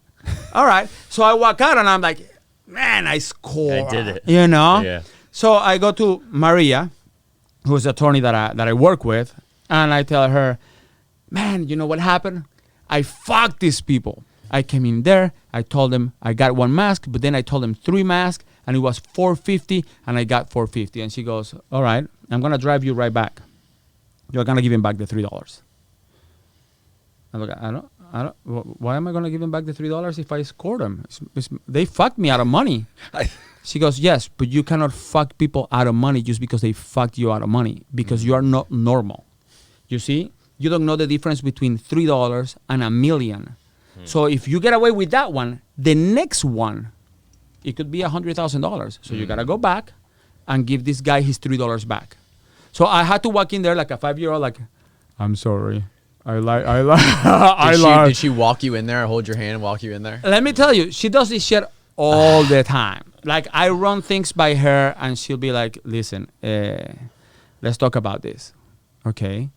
What happens to these people that you're going to do this? Well, they may get fucked or they may not get fucked. Okay, that is a problem. And we're not doing that right now because you're on probation. Okay, I guess I won't do that anymore. See, to me, it's funny he says that because I'm actually the opposite. Like, I went to Dunkin' Donuts the other day. I handed them like $20. The girl counts out the money, and she gave me back like $25 plus some change. And I went, no, you gave me $10 too much. I gave you 20, and she's like, no, I gave you this. I went, no, I give you 20. You just gave me 25 or 26 and 12 cents. My coffee and my thing, that was this. And she's like, no. She goes and gets her manager. Manager comes back. They look in the thing, and I'm sitting there in the line, and they're going, no, it's right. And I go, ma'am, I said, I assure you, I didn't give you, and I opened my wallet. I only have 20s. I didn't give you 30. Yeah. I go, you gave me too much money. Now, I said, I'll leave. I'm good. She goes, hold on. She opens the registry. She looks at it. She goes, yeah, you're right. You gave him an extra. It was Here's a free coffee. Here's a gift card. Right. Well, no, I gave her the money back, and I was like, and I drove, and I left. But I mean, that's how did that make you feel, Matt Cox? You know what? And it seems silly. It doesn't make me feel. It's a brand new feeling for him. It didn't make me feel any way at all, because here's the problem is, like, it's constantly like people contacting me about fraud. I could do this. I could do that. And it's like, no. No. It doesn't matter. Like, there was a long time ago, I would have been like, how can I use this guy? Mm-hmm. But now I'm like, you don't understand. They're looking for a reason for me to fuck up. I do one thing. I get in front of the judge. I'm done. I can never be in front of him. Like, there's silly things the other day. The cameras. Oh. The cameras the other day. Literally, this is what happened. So I order these cameras, right? Like, I have a buddy who bought cameras for me. Keep talking. I got to pee. Okay, so I had a buddy who bought cameras for me. Mm-hmm. I get the cameras. Amazon says you have to be there on Saturday to get the cameras. You have to sign for them. Mm-hmm. Okay. So on Friday, I got another package. I go out. I get my package. I go to open my box. I look down. There's 3 little boxes just sitting under my box at the apartment complex. And I went, that's weird. Yeah. Look down. Sure enough, they're for me. And I went, huh. And so I pick them up, go back to my house, open up the boxes. Hey, this is the cameras. Yeah. Like, first they said to be here Saturday. It came a day early. How many did you order? 3 of them. Okay. And now I have to make payments to my buddy. Like, I don't even have the money to buy the cameras. This ain't cheap. Yeah. So I was like, oh, cool. And of course, and I thought, yeah, I was supposed to sign for these. Nobody even signed for these. Well, these are expensive. What if someone took them? Yeah. And my first thought was, opportunity. Like, I'll never sign for them. Right. So I can just call. Yeah. You got 3 free cameras. Right. But you see, let me stop you there for a second. That's why my friends tell me that thought is not normal. Isn't it funny? Because that's my first thought. So is mine. How do I get over on? How do I use this to my advantage? And that is not normal. Right. I am told. I think it's perfectly normal. See, what's funny is I think it's perfectly. My first thought is, how do I use this to my advantage? Correct. So the first thing I do is I call my buddy and I go, boom, and I explain it to him, and I said, opportunity. And he goes, yeah. He goes, Yeah. right. He goes, so what do you want to do? I said, well, here's what I'm thinking. And then I went, and so I talked to him for a couple of minutes, then I hang up, and then I start thinking, if I say I didn't get them, like, they're not going to look into it. Mm-hmm. They're just going to give me more cameras. I'll get more cameras. I'll sell them. That'll pay for almost the whole cameras, even if I discount them, whatever. Right. And then I was like, and I thought, if they even punch my name in the computer and they see who I am, yeah, they may actually look into it. Like, at this point, they're going to be like, look, if we can get anybody, we can get this guy. Yeah. Yeah. He can't even mount a defense. So for sure. And then I go back and I think, what if there's a camera? What if they look at the camera? My buddy's going, they're not going to look at What the if it's camera. a setup? Right. Well, it's not even a setup, but I'm like, they look at the camera, and he's like, it's not enough money for him to. And you're right. If it wasn't me, it would, but it is me. Yeah. And it's a couple of phone calls, and I'm in front of the judge trying to explain why I lied, and we have surveillance, but it's like, listen, the judge yanks, he yanks me up and says, you know what, I'm going to give you 5 years just on probation, just from to violate your probation and give you a whole new 5 years, and even though we can't do that, it'll take you at least 2 or 3 years to try and unravel it and fix it in the courts. Like, he'll be furious, and I was like, what do you do? Like, I'm so far on the other end of I'm so scared. Mm-hmm. Like, I'm so terrified. Yeah. That, but you're right. My first thought is always free cameras. How do I this? How do I that? How can I this? How can I? Remember the lessons that you put on your little kit in the drug program. All that criminal thinking errors. It's all criminal thinking, but I've taken most of those. I've placed them in a box. I've closed the box and I placed it on the shelf. It's there. I know it's there at a later date. Right, but it's not really actively available. So yeah.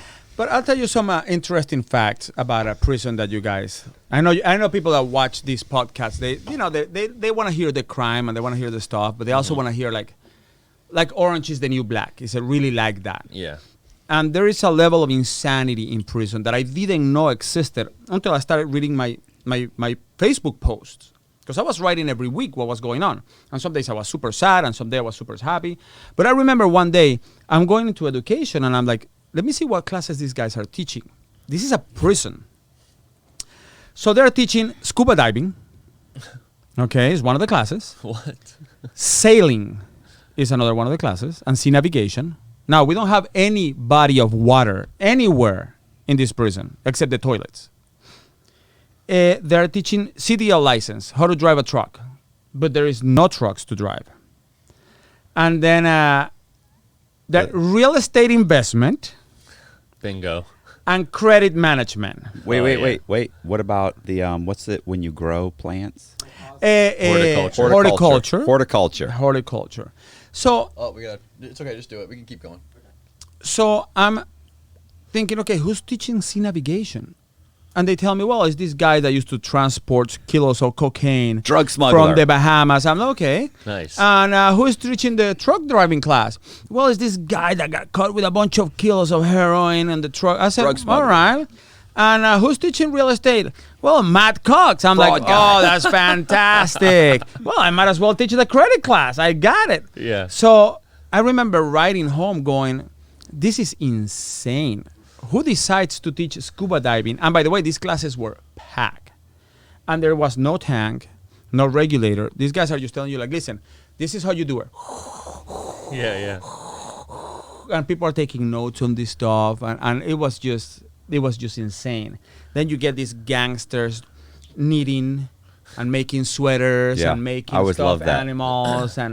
And they're making teddy bears. And you'll hear them talking like, hey, listen, motherfucker, that nut's too tight, man. That nut's too tight. And you're like, what are you talking about? And they're like, yeah. And they pull the nut of the guy. And the guy says, man, I'm going to kick your ass. And I was like, this is something's off something here. Is off in here. Or you go to commissary and you hear the guy going, what? There's no strawberry ice cream this week? That's fucked up, man. And I remember telling people, was that part of your sentence? I mean, did the judge tell you, like, listen, you're going to get strawberry ice cream every week. If you don't call me, I'll take care of that. So it's weird. It's very weird. At the Medium, there was a guy who he was like 17, 18 years old in Colombia. He had murdered like 15 or 20 people and for like Pablo Escobar.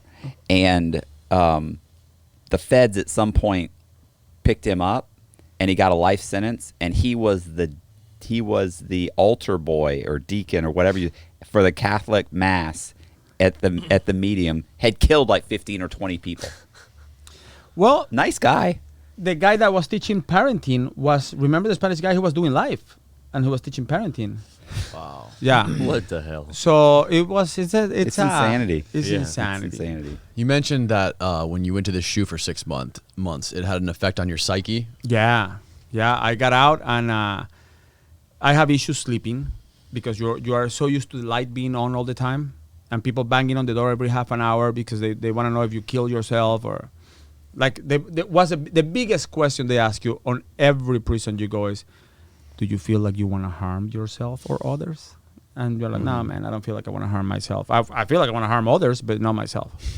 And so they check on you all the time. And then you are kind of confined into four walls, and you get used to that space. Like, I'm used to little spaces. I'm not used to big spaces. And crowds kind of like get on my nerves. And small talk. Like, I used to be a small talk guy. Like, to commit fraud, you have to small talk. You go there and you're like, hey, so how about the game and how about the weather? And now I go to like meetings and I'm like, these guys are a bunch of fucking idiots, man. You know, I mean, so it's weird. Prison changes you, and it changes you in all aspects. Any of you guys have girlfriends or married or whatever, or boyfriends? I mean, it's 2021. I'm married. That's popular now.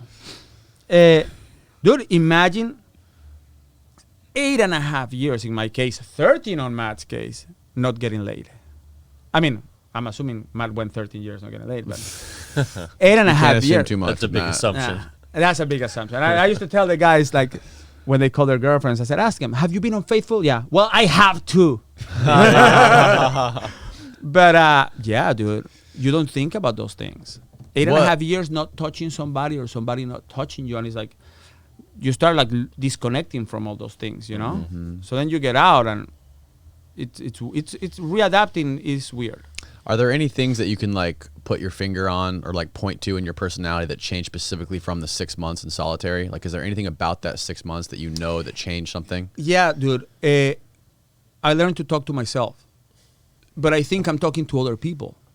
So like the other day, somebody was giving me like an 1.5-hour ride, and I'm sitting in the car like this for an 1.5 hours, and she goes, dude, what the fuck? You haven't said a word. And I said, oh my God, but I was talking. I just wasn't talking to you. But I was having like a full out conversation with myself, and I'm nodding and I'm like, oh, yeah. So I find myself doing a lot of like talking to myself. Do you ever do that? I thought, do most people talk to them? I talk to myself all the time. I have arguments with people. I'll have arguments. Like if I'm going to argue with Jess, by the time I get to her house, I've had that argument about 30 times. I've answered overcome every objection. Every objection's over. I have rebuttals to everything she's going to say. So by the time she actually gets an opportunity to start the conversation, it's over. I'm going to win the argument. I've had it 30 fucking times. You're done. I win. This is what we're doing. Yeah, that's normal. She's okay. Thank you. Okay, I feel good about that. I feel better about that. But yeah, go ahead. That everybody has what? That she's gonna win the argument? No, it's normal. She normal does. to have that she does. internal dialogue, I think, in general is important. Yeah. I mean, that you do a lot of like introspect. I guess you live your life over and over and over and over. So you get like these snapshots of your life when you're sitting there and you're kind of thinking. So I don't know. You just walk out of it. I have issues sleeping in a big bed, so sometimes I sleep better in a couch. That took a long time. Yeah, it took a long time for me to sleep on a. Dude, I go to the couch and I'm like, man, this is perfect. Weird. You know, the big bed, I don't sleep well because you're like rolling and it's like, man, this shit's endless. You said that at one point. You said that when you talk about yourself to people in the prison, that you say that like, I'm crazy, man. I'm crazy. Don't fuck with me, I'm crazy. Is that really you, or was that just sort of like a personality or a hat you were wearing? I think you go a little crazy when you've done some time. You go a little crazy, and you don't know you're crazy. Crazy becomes normal. Like we were talking about it the other day. I mean, somebody, let's say he gets whacked with a lock on the head and he's on the floor bleeding. Your first thought is, let's help this guy out. Our first thought is, shit, we gotta take a shower, man, because they're gonna close the showers. Yeah. We gotta get some ice. I need to get ice. I need to get some coffee. Can you get the radio from that guy, because that's my fucking radio. So it's you are. I gotta put it in a cop out. I literally, guy got stabbed one time. Before they locked us down, I had filled out a cop out for his room and put it under the counselor's door. So we're literally the next day when the counselor comes in, they're all locked down. Why? I don't know, but Cox wants his room. I mean, I got his room too, by the way. Go ahead. You ask, is the guy coming back? No, he seems to be in a coma. All right. Can I get his room? This guy just got stabbed up a little. He's fine. Can I move to the bottom bunk? So you become a little, that turns you a little crazy. And especially when you get the new kids coming and there are new inmates and they don't know, you kind of like don't have patience for that kind of stuff. You earn your stripes, you know, and you do some crazy thing. I mean, Matt did his own set of crazy things, and everybody does their own set of crazy things in prison. This tattoo, this is a prison tattoo right here. Wow, that thing's pretty fucking. I've been Nice. looking at that. That thing's pretty fucking incredible. And let me tell you, so I go to the pen and But you didn't have that at No, Coleman. I Like didn't that. What have is this it? one and I And didn't have did you this understand one. that this is like not you? This is not how I see you. Well, you know, I'm business gangster now. It's a new thing that I'm trying. This is Michael, Archangel, Archangel. Michael, stepping on the devil. But so I go to the pen, and the big thing at the pen is getting tattooed. So I'm like, man, I gotta get tattooed. You know, I gotta get ink. So I call my daughter's hand. I'm like, man, I gotta get some prison ink. And my daughter's like, that you're so stupid. You know, you're not gangster, and you're like a white collar criminal. And I'm like, you know, and I'm rapping to them like, you know, like Kendrick Lamar. Damn, I got bitches. Damn, and they're like, that. Stop it. You're brown. Which, by the way, I was told after your podcast, somebody corrected me and said, no, you are cinnamon mocha. Cinnamon mocha. Nice. I said, So I tell this guy, I said, listen, I want to get tattooed. He goes, okay, you got to make your own ink. I said, how do you do that? He goes, well, you got to get Vaseline. You make a fuse out of toilet paper. And then with a battery, you light it up. You put it inside of your locker and you let it burn. That black dust, I guess, I don't know what you guys call it. Ashes. Like the ashes that stick to the sides of the locker, you take your ID and you scrape it in a piece of paper. Then you get shampoo. You take the alcohol pads from the diabetics and you put a couple drops of alcohol in a little bottle and then you shake it with the ashes in it. And you shake it until it turns black. Then you run your finger, and when it runs, you tell the guy, it's ready, bro. Let's get this done. Wow. So he goes, well, you need to get the needle. And I go, well, where do I get the needle? He goes, you got to go to the church and take the guitar string. and cut one of the strings. So occasionally the priest will be like, dude, we're missing 5 or 4 strings from the fucking guitar. Can you guys stop tattooing, please? You know? I mean, we cannot sing. So you get a piece of the string, they strain it out, they burn it up, and then the tattoo gun is made with the motor of a wall clock, a toothbrush, and a pen. And they put the needle through that, and they start tattooing you. Jesus. That shit is so toxic that you break into a fever for like 2 days. Jeez. And you got like the shakes for 2 days, and then you gotta wear long sleeves because if the guards see you tattooed and it's 54 days. fresh, Yeah. you lose 54 days. Once that is healed, they know you fucked them. So once that is healed, you're taking your shirt off everywhere and you're walking out of the shower. Feeling and good. then they'll call you like, listen, come here. You didn't have that when you came in. I was like, yeah, I did. Well, we have a picture of you without it. Yeah. Now let's come in, let's take a new picture of it. Pluck, pluck, pluck. All right, there you go. So yeah, so I got my tattoo, my ink. Did anybody that you know, or did you ever get sick from COVID when you were in there?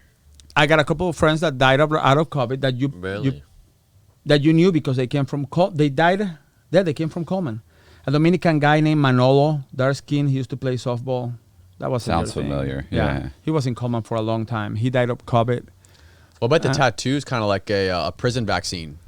Getting all those. Well, but some people get like MERS and shit like that because they get tattooed and then they go take a shower and it's just like that's bad. That I've seen some people art get all fucked up. But you know how much this was a pair of shoes, $25. $25. Damn. And the guy told me, listen, I'll do the a good whole deal. sleeve for $250. Some mackerel, some stamps, and I was ready to do it, but they moved the guy. So now I come out of the streets and this was $350. What are you doing, bro?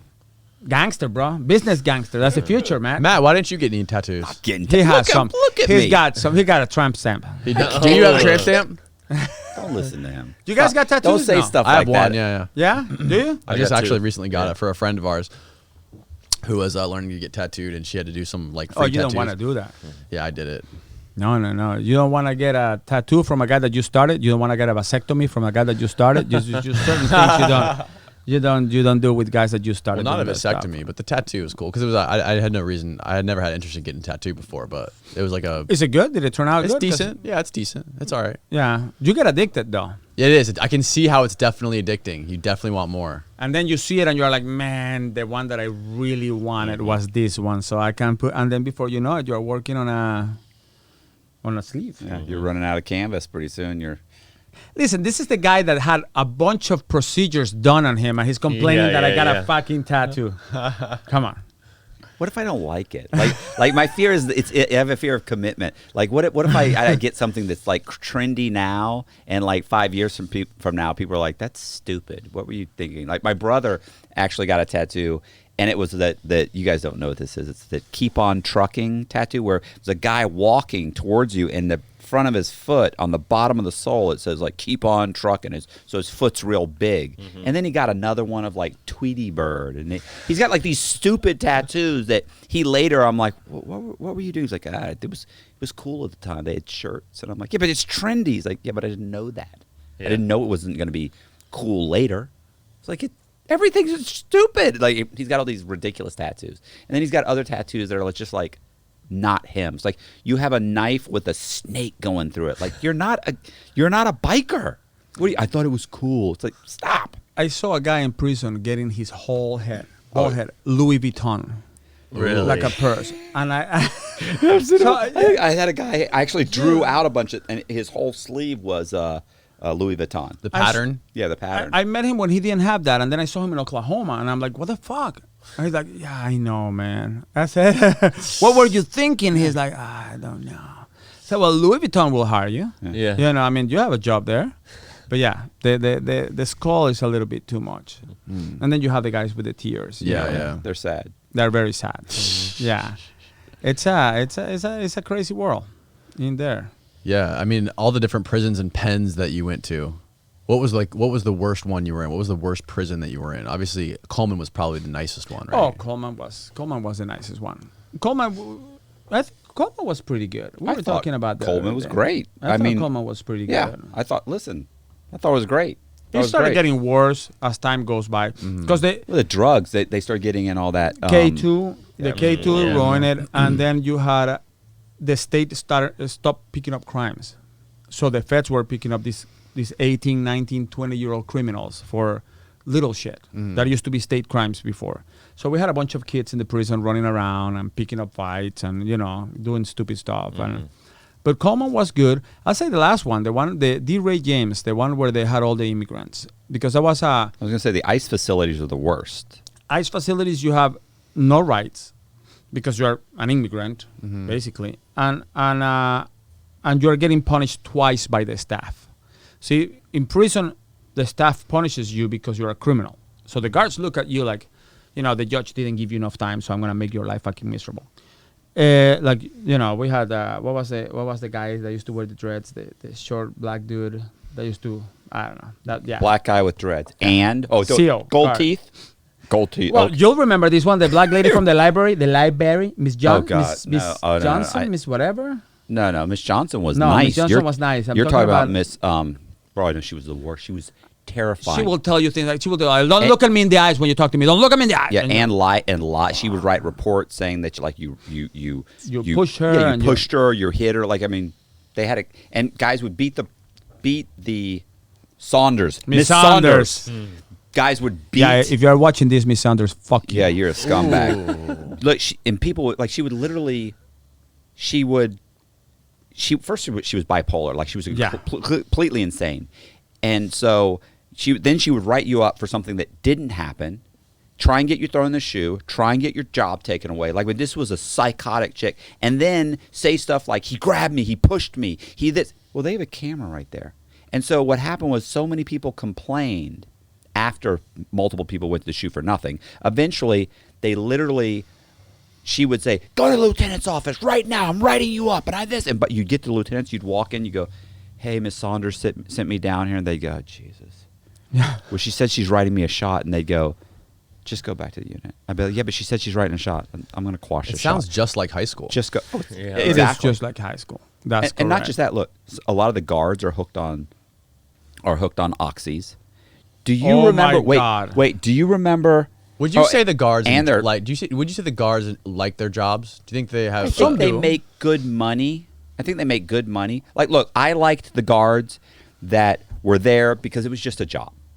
And then there are the guards that actually, like, literally they would pay to be there because they have an opportunity to be sadistic and it not catch up with them.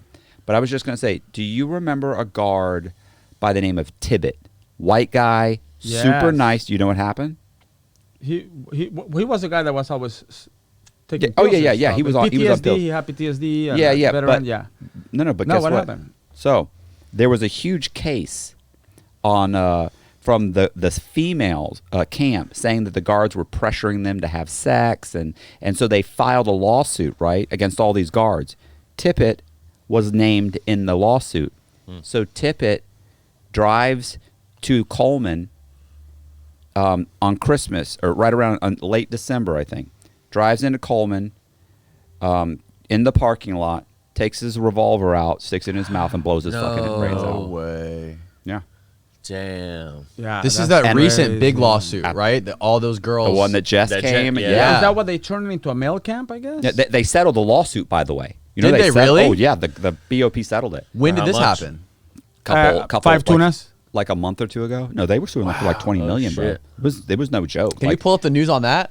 The Coleman settlement? Yeah, I mean, listen, bro, Tippett blew his fucking brains out. Like, Tippett was the nicest. Yeah, Tippett was. He was like, if Do I you had to say think that he- any guard you liked, who's the best guard that you ever were there and liked and genuinely is just like a nice guy. Look, he wasn't sharp. He probably didn't have 100 IQ, but he was a nice guy. And I think that's a problem. If you are a nice guy and you go and you get that job, man, you're gonna end up. Yeah. Oh, there you go. I don't know what they it was it. Hey, what are you guys We looking got at? ads. We got 2 months. We got Yeah, 2 free what the hell articles. is that? What is this? Look at that, Get New York Cialis Times. for $5 a day? What Ooh, kind of stuff sign you me the guys are fuck up. watching? What's your email? Subscribe now. Lawsuit settled in which 15 women alleged sexual abuse at Florida prison, federal correctional facility, Coleman. I don't know what it was settled for though. But I going. do Yeah, I know was it's wondering settled. how much. United 15 States has women. settled a lawsuit with 15 women who said Oh, 1.26 million. Between them. 15, that's not bad. Between 15 about women. 80,000 a pop. It says 11 women. 11. Oh, 11, only 11. James DeMiles. We need to get his ass on here. Do you think Jess didn't Tippett get any money? She wasn't in there? was Jess a Who? part of that lawsuit? Jess? No, she was saying all those girls are lying. She's like, those girls are lying. That's right. Huh? Yeah, they were. Yeah. Oh, yeah. So the girls we had on here, we had Jess and Oh, you had Jess in here? Uh-huh. and the other girl that was at Coleman, right? And, Yeah. And they were basically saying saying that's these bullshit. these That girls it was just bullshit. their claim was the girls are fabricating the story and blowing it out and of the water. targeting. Like a lot of the girls would target the guards. Like I'm gonna start sleeping with him, and I'm gonna get him to bring me in stuff. And they would and do they got that. a And they then get a sentence reduction on top of that. yeah, most of these girls were out already. Oh, okay. But yeah, so they got out, and a group of them got together and got an attorney and sued. So it's Were you there when they took the pockets out of the shorts? We had a lawsuit in Coleman because I guess the what we call the shooters. gunners. Gunners or Guys would jack off would, viciously. yeah, I mean, all guys jack off, but these guys Violently. will do it like in front of the guards. Or they put their hands in their pockets and they the jack female off. guards, yeah, the right? female. Well, some will Or do the it in male front guards. of the male guards. Well, Matt but, Cox probably see a handsome male yeah. guard. Never know what happened. Nice. See, and they will open That's hole. gonna be a comment in the thing. saying, oh, I don't like the way you said that. Yeah. They don't like when I make fun of Matt. Or really? You have- Come on, rap. Come on, let's go. So the female guards ended up getting settled on that Oh, no, lawsuit. listen. They made So a they- bunch they of money. made And a they took ton of money. And they took all our pockets. We had to turn in our Right. shorts. So Get our pockets taken off. They took our pants off, and now we have to wear like the medical pants with the rubber bands. You're missing the that point. was the part. And That was the part that bothered. This Yeah. is my favorite part. My favorite part is that the female guards, like in the medium and in the pen, guys would jack off. They would masturbate, staring at some woman. So one guy, I want to say it was in the pen. He actually is standing like behind the door and actually blows, semen. Should I say semen or nut? So anyway, fluids, body fluids. He body skeets fluid. on her? Yes, thank you. He fucking blows a nut on her, and it ends up on her pants leg. She goes to the lieutenant and says, "This guy," and this has been happening, by the way. She's been complaining. The female guards had been complaining, and the lieutenants are ignoring their complaints. This is a female guard. The lieutenants are ignoring them. So she comes and she said, "I've been telling you this and this, and this is what this guy just did." And she goes, "He just skeeted all over me." And the lieutenant says, "You're not medical staff. You don't know what that is. You're not. You're not You're not trained to know what that is. Now listen, she's a woman. Yeah. She's seen some. She have had semen on her before. Absolutely. So I remember reading the article, thinking it makes me feel good that the lieutenants and the staff treat the staff as shitty as they treat. That's the kind of stuff they'd say to you. Yeah. So the women get together and they sue. They have this. It was like a $20 million settlement at the Coleman complex, and in the settlement they said, one, you guys have been ignoring this for a year, and two, one of the things we want you to do is take away all the inmates' pockets. So they had to change out all the pants. So we couldn't have pants, couldn't have belts. You had rubber. Yeah, the stupid elastic. no pants, no pockets. I got no pockets. Why do they always put those uniforms? Oh my god. Yeah, nobody's wearing stripes. No worry, I don't that's know like why a they're Disney doing that. character. Yeah. Is that what the pants look like? No, and those It's stupid. boots. That's what we're saying. Nobody. Yeah. They're like. Listen, if you go to my Facebook, I actually have some prison pictures in there. Coleman prison, 2005 to 2014. Yeah, they were ignored. So it would have been in 2014 or 15 when they took away our pants or our pockets. You can't. There are guys jacking off so much that they take the And my pockets big thing away. is with the rubber bands on the waist, you can jack off. Oh, $20 million right there. Listen $20 to million that. settlement. See it? Throughout my shift, inmates were masturbating everywhere. It Everywhere. felt like a free-for-all, one woman said. According to court documents, I probably saw 25 to 30 inmates masturbating during one shift. Which let me put that in perspective. There is 1,900 inmates in Coleman Low. Yeah. So really 25 guys masturbating at, that's a good number. is a very low number. So I fair don't think number. that's the low. It speaks I about think this was a lot of this the is erectile media. dysfunction that exists in prison. Yeah. Yeah, which is the real problem. That's a fair number. I think, well, I mean, I think this wasn't the low. I think this was probably more. In there the is 5 of us media here. If you environment. say, during my interview, 3 guys were masturbating. How many were there? 5. Shit, that's a high number. Yeah. But 25 out of 1,900, That's probably standard. that's so that's a day at the red These yard. guys, they Yeah, cut a hole in the pocket. They put their hands and they got a hole in the pocket. And Yeah. how you doing, Miss Johnson? Yeah. I was, Eyes, and they're eyes just, black, white, and Yeah. I want to sign up for the class. That happens. And that woman happened a said- lot in the they're real just estate like, class. That's fucking incredible. Yeah, it was unbelievable. You get some characters in prison, and then you sit there. Masturbate in front of the prison workers. It's ridiculous. It makes masturbating in front of the prison more difficult, but not impossible. Just more difficult. You do understand, like, you understand the things we're talking about? Like, imagine that's your life. This is your life, being around guys that are literally, hey, you're sitting there doing work at the library, and you look over, and some guy's staring through a window at a female secretary, go, Yeah. and you're like, This guy. And you you're know. teaching GED. yeah. And you're like, listen, guys, pay attention Yeah. here. Don't look at the masturbator. Pay attention right here. Right. Algebra, fellas. That's your life. Yeah. That's It's so you get out and you are not. you're quite not normal. All Right, there. right. Everything the Yeah. world. You see the world through different lenses. Does it get better, Matt? I'll let you know. No. How long? How long? Stay You've been out for what? Yeah. 3 years? You've been out 2 for years. 3 3 years? 2 years. I've been out 2 years. So what happened is, and I used to say this, is that literally, of course, I gradually, I lived in someone's spare room. So I have a little tiny space, I mean, my world has slowly gotten bigger, and like even sleeping, literally, I didn't tell you, this is good.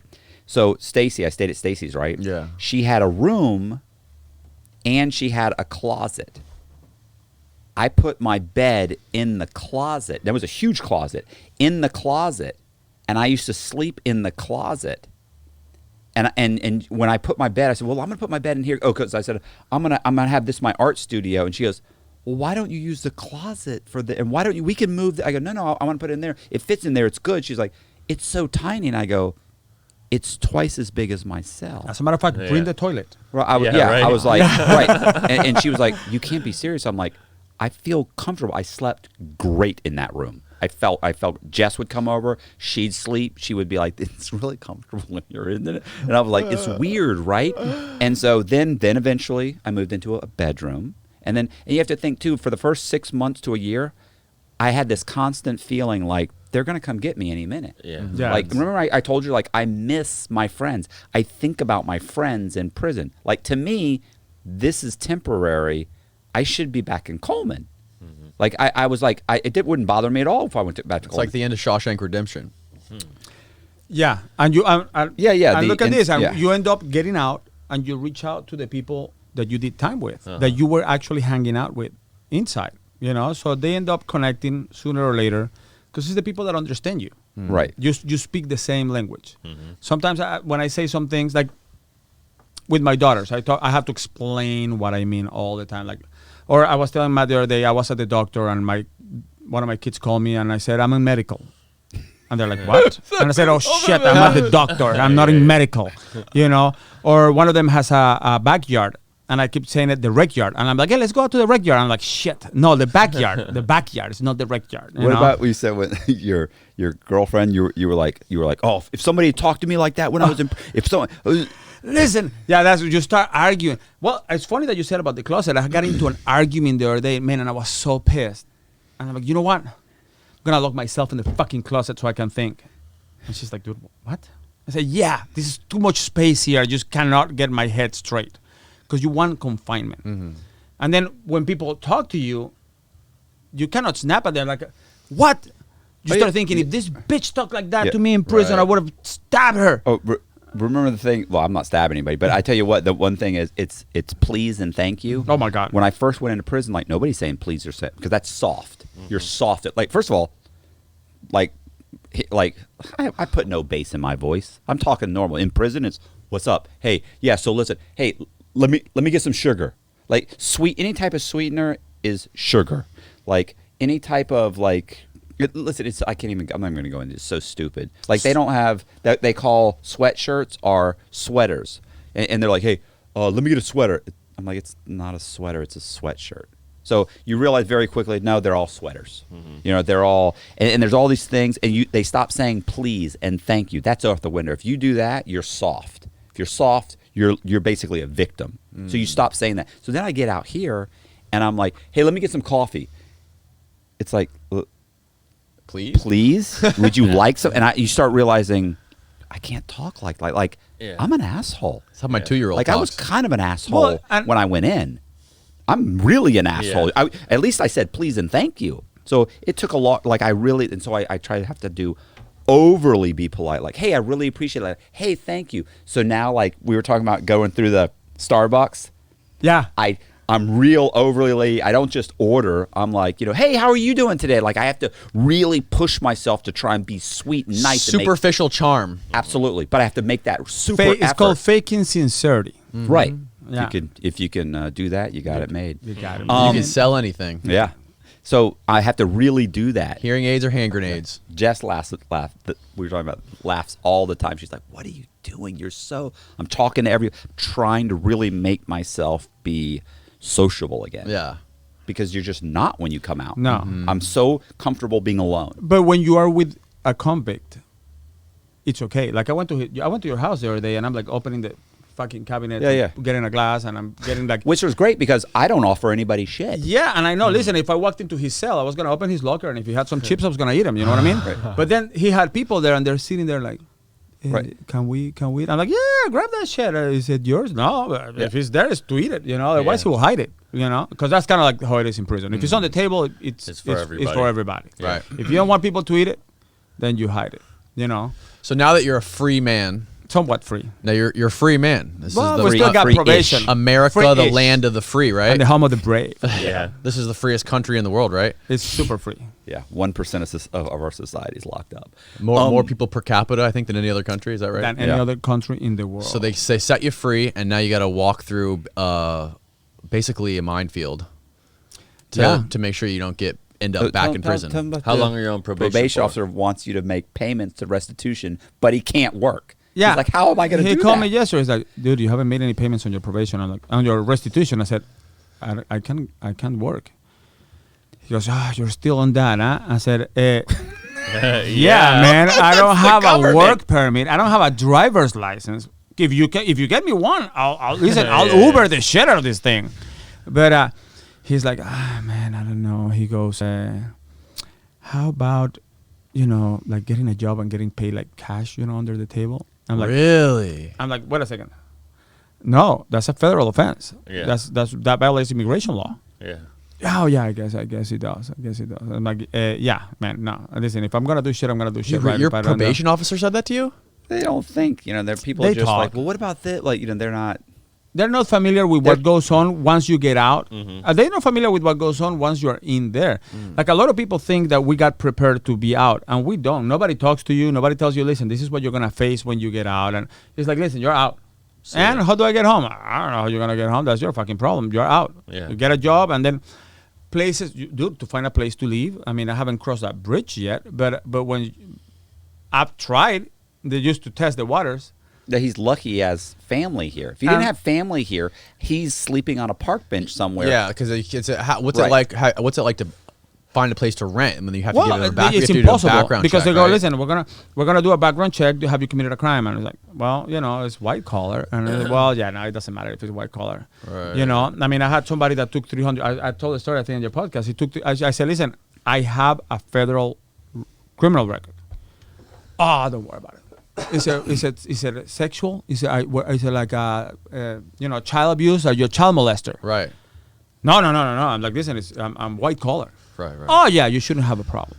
Yeah. I said, okay, So she runs. She takes my $300, Yeah. non-refundable. For the application. Then fee. she calls me back. She's like, we run your criminal record, and we cannot take you because you have a record. I said, shit, I told you I had a record.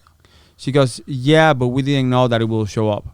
It's a fucking federal record. Yeah. Why wouldn't it show up? She's like, yeah. I said, dude, I think people were laughing at your podcast because I said, fuck, I'm not a child molester, but I think I just got molested. Yeah. Oh yeah. Yeah. I mean, it happens all the time. To open a bank account, the same thing. Everywhere you go, you have the stigma of being a convict. Mm-hmm. So what some convicts do, like me or Matt or other friends that I have, is they actually take that and they use it to their advantage. Mm-hmm. You use it to do good instead of bad. As crazy as it sounds, the fact that we're talking about this in podcasts like yours, it's good that people know behind the fun and behind that all the stuff, man, that if you do the wrong thing, you are going to end up in prison, period. Not if, ands, or buts. Yeah, 10 years from now, you'll get out and you'll be at a Koncrete and you'll On tell the some podcast. jokes Yeah. and you're like, oh my God, yeah, I remember. Is it worth the 10 years? No. Absolutely not. But, so what we're trying to do is we're trying to, I think, expose one side of the system that a lot of people don't see, Mm-hmm. Like I was telling somebody the other day, the good thing about being a convicted felon is that I can talk about my crime. I can say, listen, I did this, and I did this, and I did this, and I was convicted. Mm-hmm. There's a bunch of people breaking the law right now. And I see them on late night TV, and I see them on podcasts. Mm-hmm. And I'm like, oh my God, this guy he's getting a bunch of fucking people indicted if they do all this zero down real estate stuff and all these NPP loans and PPP loans. PPP loans, yeah. And all this, I see them online all the time, and I'm like, man, these people are gonna get a bunch of people fucked. Mm-hmm. They are getting a bunch of people fucked right now. You know how many Bozak said, I don't know what it was, he was like he's basically paid like $250 or $300 to like 5 or 6 different places that have just taken his money in For Arizona. application fees? Application fees. He was like, I walk in, I'm like, look, this is what's going on. Boom, boom, boom. You'll be fine. Mm-hmm. You'll be fine. No, we've had this problem. No problem. Filled it out. Bam, they just take my money. Because it happens over and over again. I don't think the full skull tattoo helps his case too much. No. Yeah. But he didn't look. He was like Justin Bieber when he was in prison. Right? Yeah. I said I mean, that this before. was like I remember I've said that. This was Oh, like. you saw like, before the tattoos? Yeah. Well, he had like the rock star thing, Yeah. right? And he Yeah, got yeah. a couple. He had like a couple of them, but Not then all he those. showed me a picture. I was like, dude, what the fuck happened? Yeah, yeah. Did he join a gang when Plus- he got out of prison? He did it backwards. Plus, Yeah. remember when I said I wrote an article about how Trump had signed an executive order where he was going to deport all the Puerto Ricans that had convictions. Oh my God, you told Yeah, that yeah, story yeah, here? Yeah. Why did you write that article again? Okay, because I was laying in bed one night and there were a bunch of Puerto Ricans, like 11:30 at night. Like we're supposed to be asleep, but these bunch of Puerto Ricans were in front of my cell, and they're all like, How do you know they're Puerto Rican? Oh, because they're Puerto Ricans. they're Puerto Ricans. How do you decipher a Puerto Rican from a Mexican? Well, because a Mexican has a Oh my job. God. Okay, so No, I'm asking a serious question. In prison, Accent, you can Really? see. First of all, clicks, they hang out together. Okay. Yeah, But the you can see key 'em. is everybody has a So number. so the Hispanics segregate. Yes. No, we're not all created equal. Yeah. So they're going, and I know most of these guys. There's They're in the different- unit. 50 Shades of Brown. It's 180 people. There's 180 people. I know who the Mexicans are. I know who the black guys are. I know who's from Miami. I know, So these guys are. I was like trying to go to sleep, and the whole thing is it's not the kind of place where you can go, hey, you guys, can you please move? Because now it's. Now they're screaming at you, and if you scream back, now you got a major problem. It's a huge problem. So you lay there, you put something over your head, you put some earplugs in. But I'm laying there and I'm thinking, man, I wish these fucking guys would just go. And I thought, man, I really wish they'd all just go back to Puerto Rico. And then I sat there and I thought, I thought, oh, that'd be great. And then I thought, you know what? Trump could send them back. And I thought, He could. that's what I'm going to do. This'll I'm be going to fun. have Trump send them back tomorrow.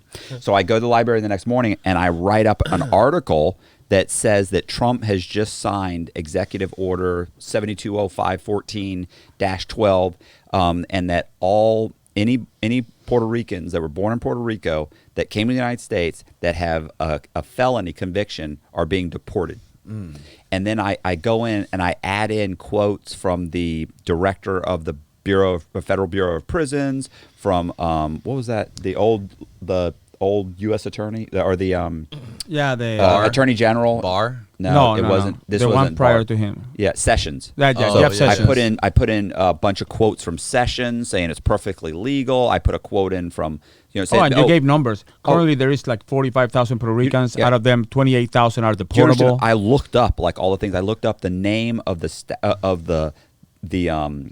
not statute, but the agreement where Puerto Rico became a possession, like why they became a possession. Like I had this is a huge article. It took me hours to write it up. Then I read it over a few times. I Do really they have checked it out. Adobe Photoshop so you can don't have so you can nothing like Photoshop that. the CNN logo on top of it? I don't have nothing like that. So I write it We up. had a copy machine. That was the closest thing we had. So I write it all up. That works. Yeah. And there was a guy who ran basically there's a lawyer that everybody signed up to that sends out like a newsletter. So I basically made it was named Jeremy Gordon. So I put it in Jeremy Gordon's recent newsletter, changed the name of the inmate it was sent to, whoever he was signed up to, and then so it looks like it was a printout, like it went to him. He printed it out on his computer, and it came from Jeremy Gordon, and he printed it out on his computer, and so that's just what it looks like. Like this is an article Gordon, Legit. well, legit article that was in the New York Times that Jeremy Gordon is, and it's a part of his newsletter. I had other things that Gordon had talked about, so I then go make a bunch of copies of it, and I post it on the bulletin board. I then go to some guy and I go, "Hey, bro," I said, you got your buddy, he's a Puerto Rican guy, right? I said, "Has he seen this?" And he goes, "No, what is that?" I go, "Yeah, listen to what's happening." He goes, "Holy shit." I go, "Hey, you need to show so-and-so." Walk away. He shows it to so-and-so. Listen. You just lit the fire. Lit the fire. Yeah. Then I actually took Fake it. news. I put it in all of these different, I put it in all the different units. And I don't hear anything about it. Probably the next day or 2 days later, I'm standing in the chow hall line. And there's couple of white guys or something sitting in front of me going, "Man, I hope they send them all back." And I'm thinking, what are they talking about? They're going back and forth. He's like, "Yeah, well, I mean, they come here, they commit crimes. No, but they're U.S. citizens. You can't just send them back. Trump can do it. It's already done deal. It's a done deal. It can't be legal." And I'm thinking, oh my God, they're talking about this. This is like, these aren't even Puerto Rican guys. Listen, by the time I get back to the unit, by the end of the day, I've heard 10 different conversations about it. I walk in. There is a whole group of Puerto Ricans together, and there's one of them reading it over and translating it for the other ones. They're going nuts. Another day goes by. He comes up to me in the library one day. I'm sitting there, and he comes up. He sits there, and he goes, "What's going on?" I go, "Because you were teaching GED, right?" Yeah. And I go, "Hey, what's going on?" And he goes, "Listen, man," he said, "you heard this thing about Trump? And he signed this executive order?" And I went, he goes, yeah. He said, they're going crazy, man. I go, "Okay, listen, man, I got to tell you something. I just swear to God, because now I'm getting nervous, by the way. It's gone so viral throughout the prison. I'm now starting to think they're going to throw me in the shoe. Let me like stop you there, because there is a side of the story that Matt was not a participant of because Right. he doesn't speak Spanish. Yeah. But they're coming to me because I'm the paperwork guy. Yeah. Yeah. And they're like, hey, Venezuela, come here, yeah. Check this out. And I'm reading it, and I'm like, this doesn't make any sense. You're an American fucking citizen. How can Yeah, that's yeah, like saying they're going to deport you to Alabama. Yeah, that yeah. shit doesn't work like that. I don't know, man. I don't know. Because, you know, my sister, she heard about it on Telemundo. And I'm like, God. she did? And they're like, yeah. And then somebody's like, yeah, on CNN last night, remember, we were on the TV room. And they're like, oh, my God, yeah. And I'm like, man, this doesn't make any Yeah, fucking none of that happened. sense. They're Yeah, making yeah. it up. They're It's just exploding. Yeah. People Yeah. are calling their moms. Mom, you need to talk to my attorney. I cannot go back to Puerto Rico. I testified. Yeah. They're going to kill me there. Yeah. The consulars are walking out, calling the Town Hispanics. hall. We got a town hall. Guys, we're doing our research. We have not gotten any news from the BOP that this is going to happen. You need to slow down. It's a whole We deal got, I now. mean, this So shit is I'm like... getting scared. So Oh, now yeah. you don't understand. Chain. They'll like they'll really. So when I go to Matt, I'm like, dude, have you read this shit? What the fuck is this? This doesn't make any sense. and I'm like, you have to swear you will not. And he's like, what? And I go, listen, just you cannot. Don't. I mean, like you can't go and tell your buddy, and you think, oh, he won't tell anybody. Do you understand? You can't tell anybody. And he's like, all right, what? And I go. So I wrote the fucking article and I put it into, and he goes, no, my God, what did you do? He looked at me and he goes, that's brilliant. These guys are going nuts. And I go, I'm telling you, bro. I said, you know what you need to do? And he goes, what? I go, you need to tell all of them that you can file the paperwork to Oh, get fuck. them to stay here, like where they will not deport them because they're in trouble. I said, tell them to send you $125 and you get the paperwork. And I said, you'll file it for them. And he goes, and I said, we'll write up a form. Yeah, and yeah. and he's like, I can't do that. I'm like, do you know how much money you? He goes, oh, you're kidding me? Yeah, I'll make all of them. $10,000. He goes, there's hundreds of these guys. Fuck, they're going nuts. Matt, you would make a great CNN or Fox executive. Yeah. Well, years later, I'm out of prison. He's been out for 2.5 years, and I missed all the politics and all the shit. I was in prison, you know? And I'm hearing this fake news stuff. So they're like, oh, this is all fake news. It's all fake news. And I'm trying to figure out what the fuck is fake news. So I'm watching the newscast, and I'm like, I tell my brother, dude, I got to tell you a story about fake news in prison. My friend Matt, and I'm telling him the story. I'm like, that's the first time I heard of fake news. It's really the same thing that's going on in the real world. It's just It on, is on, the a same grand, shit. on a grander scale. Yeah. That's very interesting. Prison is like a micro, Yeah. system of what Yeah. society is like. And it's the same thing. You have a percentage of fascinating. people that have money. You have a percentage of people that are broke. You have the drug lords employing the broke people. And they will. I used to tell my brother, man, this was Coleman, though. And the media executives like Matt Cox that are. Well, Yeah, the media executive. To his defense, Matt did not employ slaves.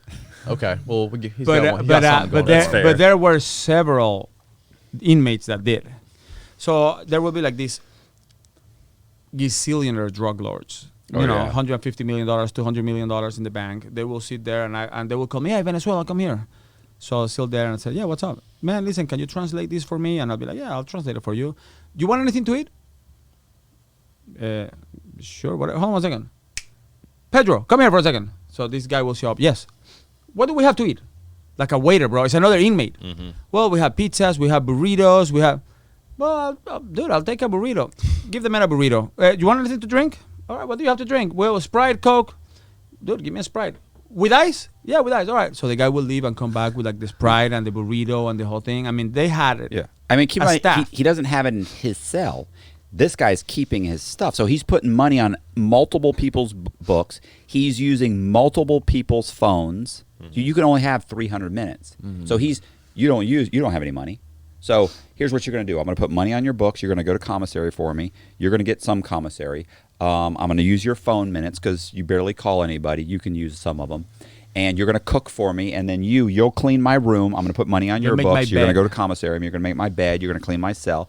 You're going to do all my laundry. You'll do this. You'll do that. Like, this guy never goes to commissary. He never really has to leave the unit. All of his stuff is pressed and done. Everything's taken care of. For a prison, you're still in prison, but you're living like a king. Yeah. You are the upper class of the, bougie. And you're renting out other people's a locker space because you have to live out of a little tiny locker. Right. So you just got commissary spread throughout the whole prison. Right. So you're going to keep my stuff. You're going to keep my stuff. Like he probably has almost nothing in his locker. Like my locker was packed with crap. But I'll tell you my first shocking story in prison, which a lot of people ask me. I get to Miami. My cell is Puerto Rican. Speaking of Puerto Ricans. And he goes, listen, Venezuela, I need you to stand outside because I'm loaded. And I said, what do you mean you are loaded? He goes, yeah, I got some. I said, like drugs? He goes, no. I said, dude, what are you carrying? What's going on? He goes, well, I have a cell phone. I said, where do you have it? He goes, I have it on my ass. In his prison purse. I said, shut the fuck up. You have a cell phone up your ass? He goes, yeah. What kind of phone? I said, I'm like, dude. I'm like, I'm not. Is this an iPhone? I said, I'm not stepping out, bro. You're gonna pull that shit out right now? He goes, yeah. I said, I want to see it. He goes, come on, bro. I said, no, bro. I've never seen this before. I don't believe. First of all, I don't believe you. Yeah. He goes, all right, man. So he gets another Puerto Rican to watch it, and I'm sitting on my bed, and this guy's like pushing his stomach, and he's like, and out of a sudden, here comes this phone, bro, like, fuck. And I'm sitting there going, oh my God. But the guy's still sitting and he's still pushing. And I go, dude, you got two phones? And he goes, what? Shut up, bro, shut up. Book the charger. No. And I said, oh my God, the charger.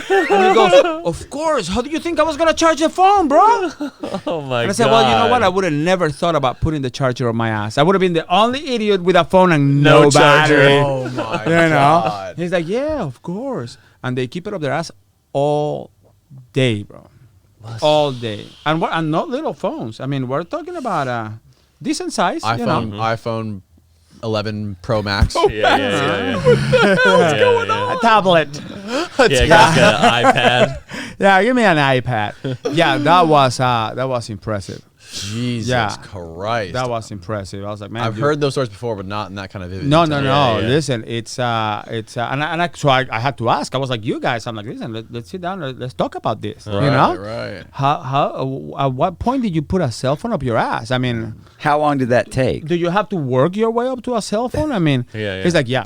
You practice with a bar of soap, you know? And I'm like, wow, that's incredible. A bar of soap. Yeah. So you gotta practice it until you're kind of comfortable with a bar of soap, and then you work your way up to a cell phone. I say, well, you know, I mean, I'm glad. I don't feel good right now at all. Like my stomach's upset right now just thinking of it. Well, I mean, I remember I posted on Facebook, and I said, I guess these guys travel light, you know, because they were talking about, back on those times, they were charging for a carry-on and stuff like that. And I said, man, you just pay a Puerto Rican and he'll take your luggage up his ass. And yeah, travel light, That's you brilliant. know? That's brilliant. Yeah. So, yeah, the charger, the phone, I mean, it was just one story after the other. And you just got demonetized. Yeah, right. Yeah. Well, can I mention the brand of the phone so you can get maybe some endorsement? Yeah. Oh, yeah.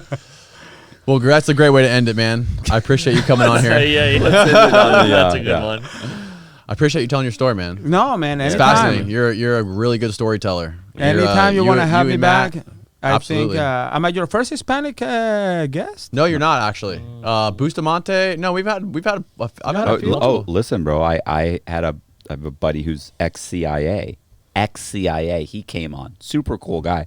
No. He's done a couple. Yeah.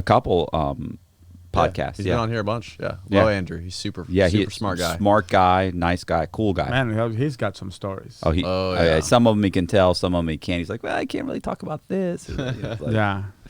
No, yeah, man, this was thank great. you for I'd love to having have you me, on man. again. Absolutely. Has Matt written your book yet? the whole time I was trying to write it. And, he kept saying this is what a bunch of these jerk-offs say. No, I'm going to do it myself. I'm going to do it myself. Stop it. You're not going to do it yourself. Right. Let's start No, when I come back. It never happened. No, never did it. Never did an outline. Always was going to. Mm-hmm. Even said this a few times, which kills me. When I get out, stop. Yeah. You'll never have this much time in your life. When you get out, you're going to do it. Right. Stop it. Well, the silver lining to all this, it's an uphill battle when you get out, and it's you got to walk through a minefield to stay free, and there's a lot of hoops you got to jump through. But the silver lining in all of this is that true crime is the most profitable endeavor right now. So legal so far. Yeah, So you need to write your story. Yeah. Because there's a lot more to a story. Yeah. But what's great is how delicious Liquid death. Liquid death was. Murder your thirst. And if you are, solid death is a whole different story. But liquid death is the way to go. Cool, man. Well, thanks again. No problem, man. See you soon. Goodbye, world. All right. Hasta mañana.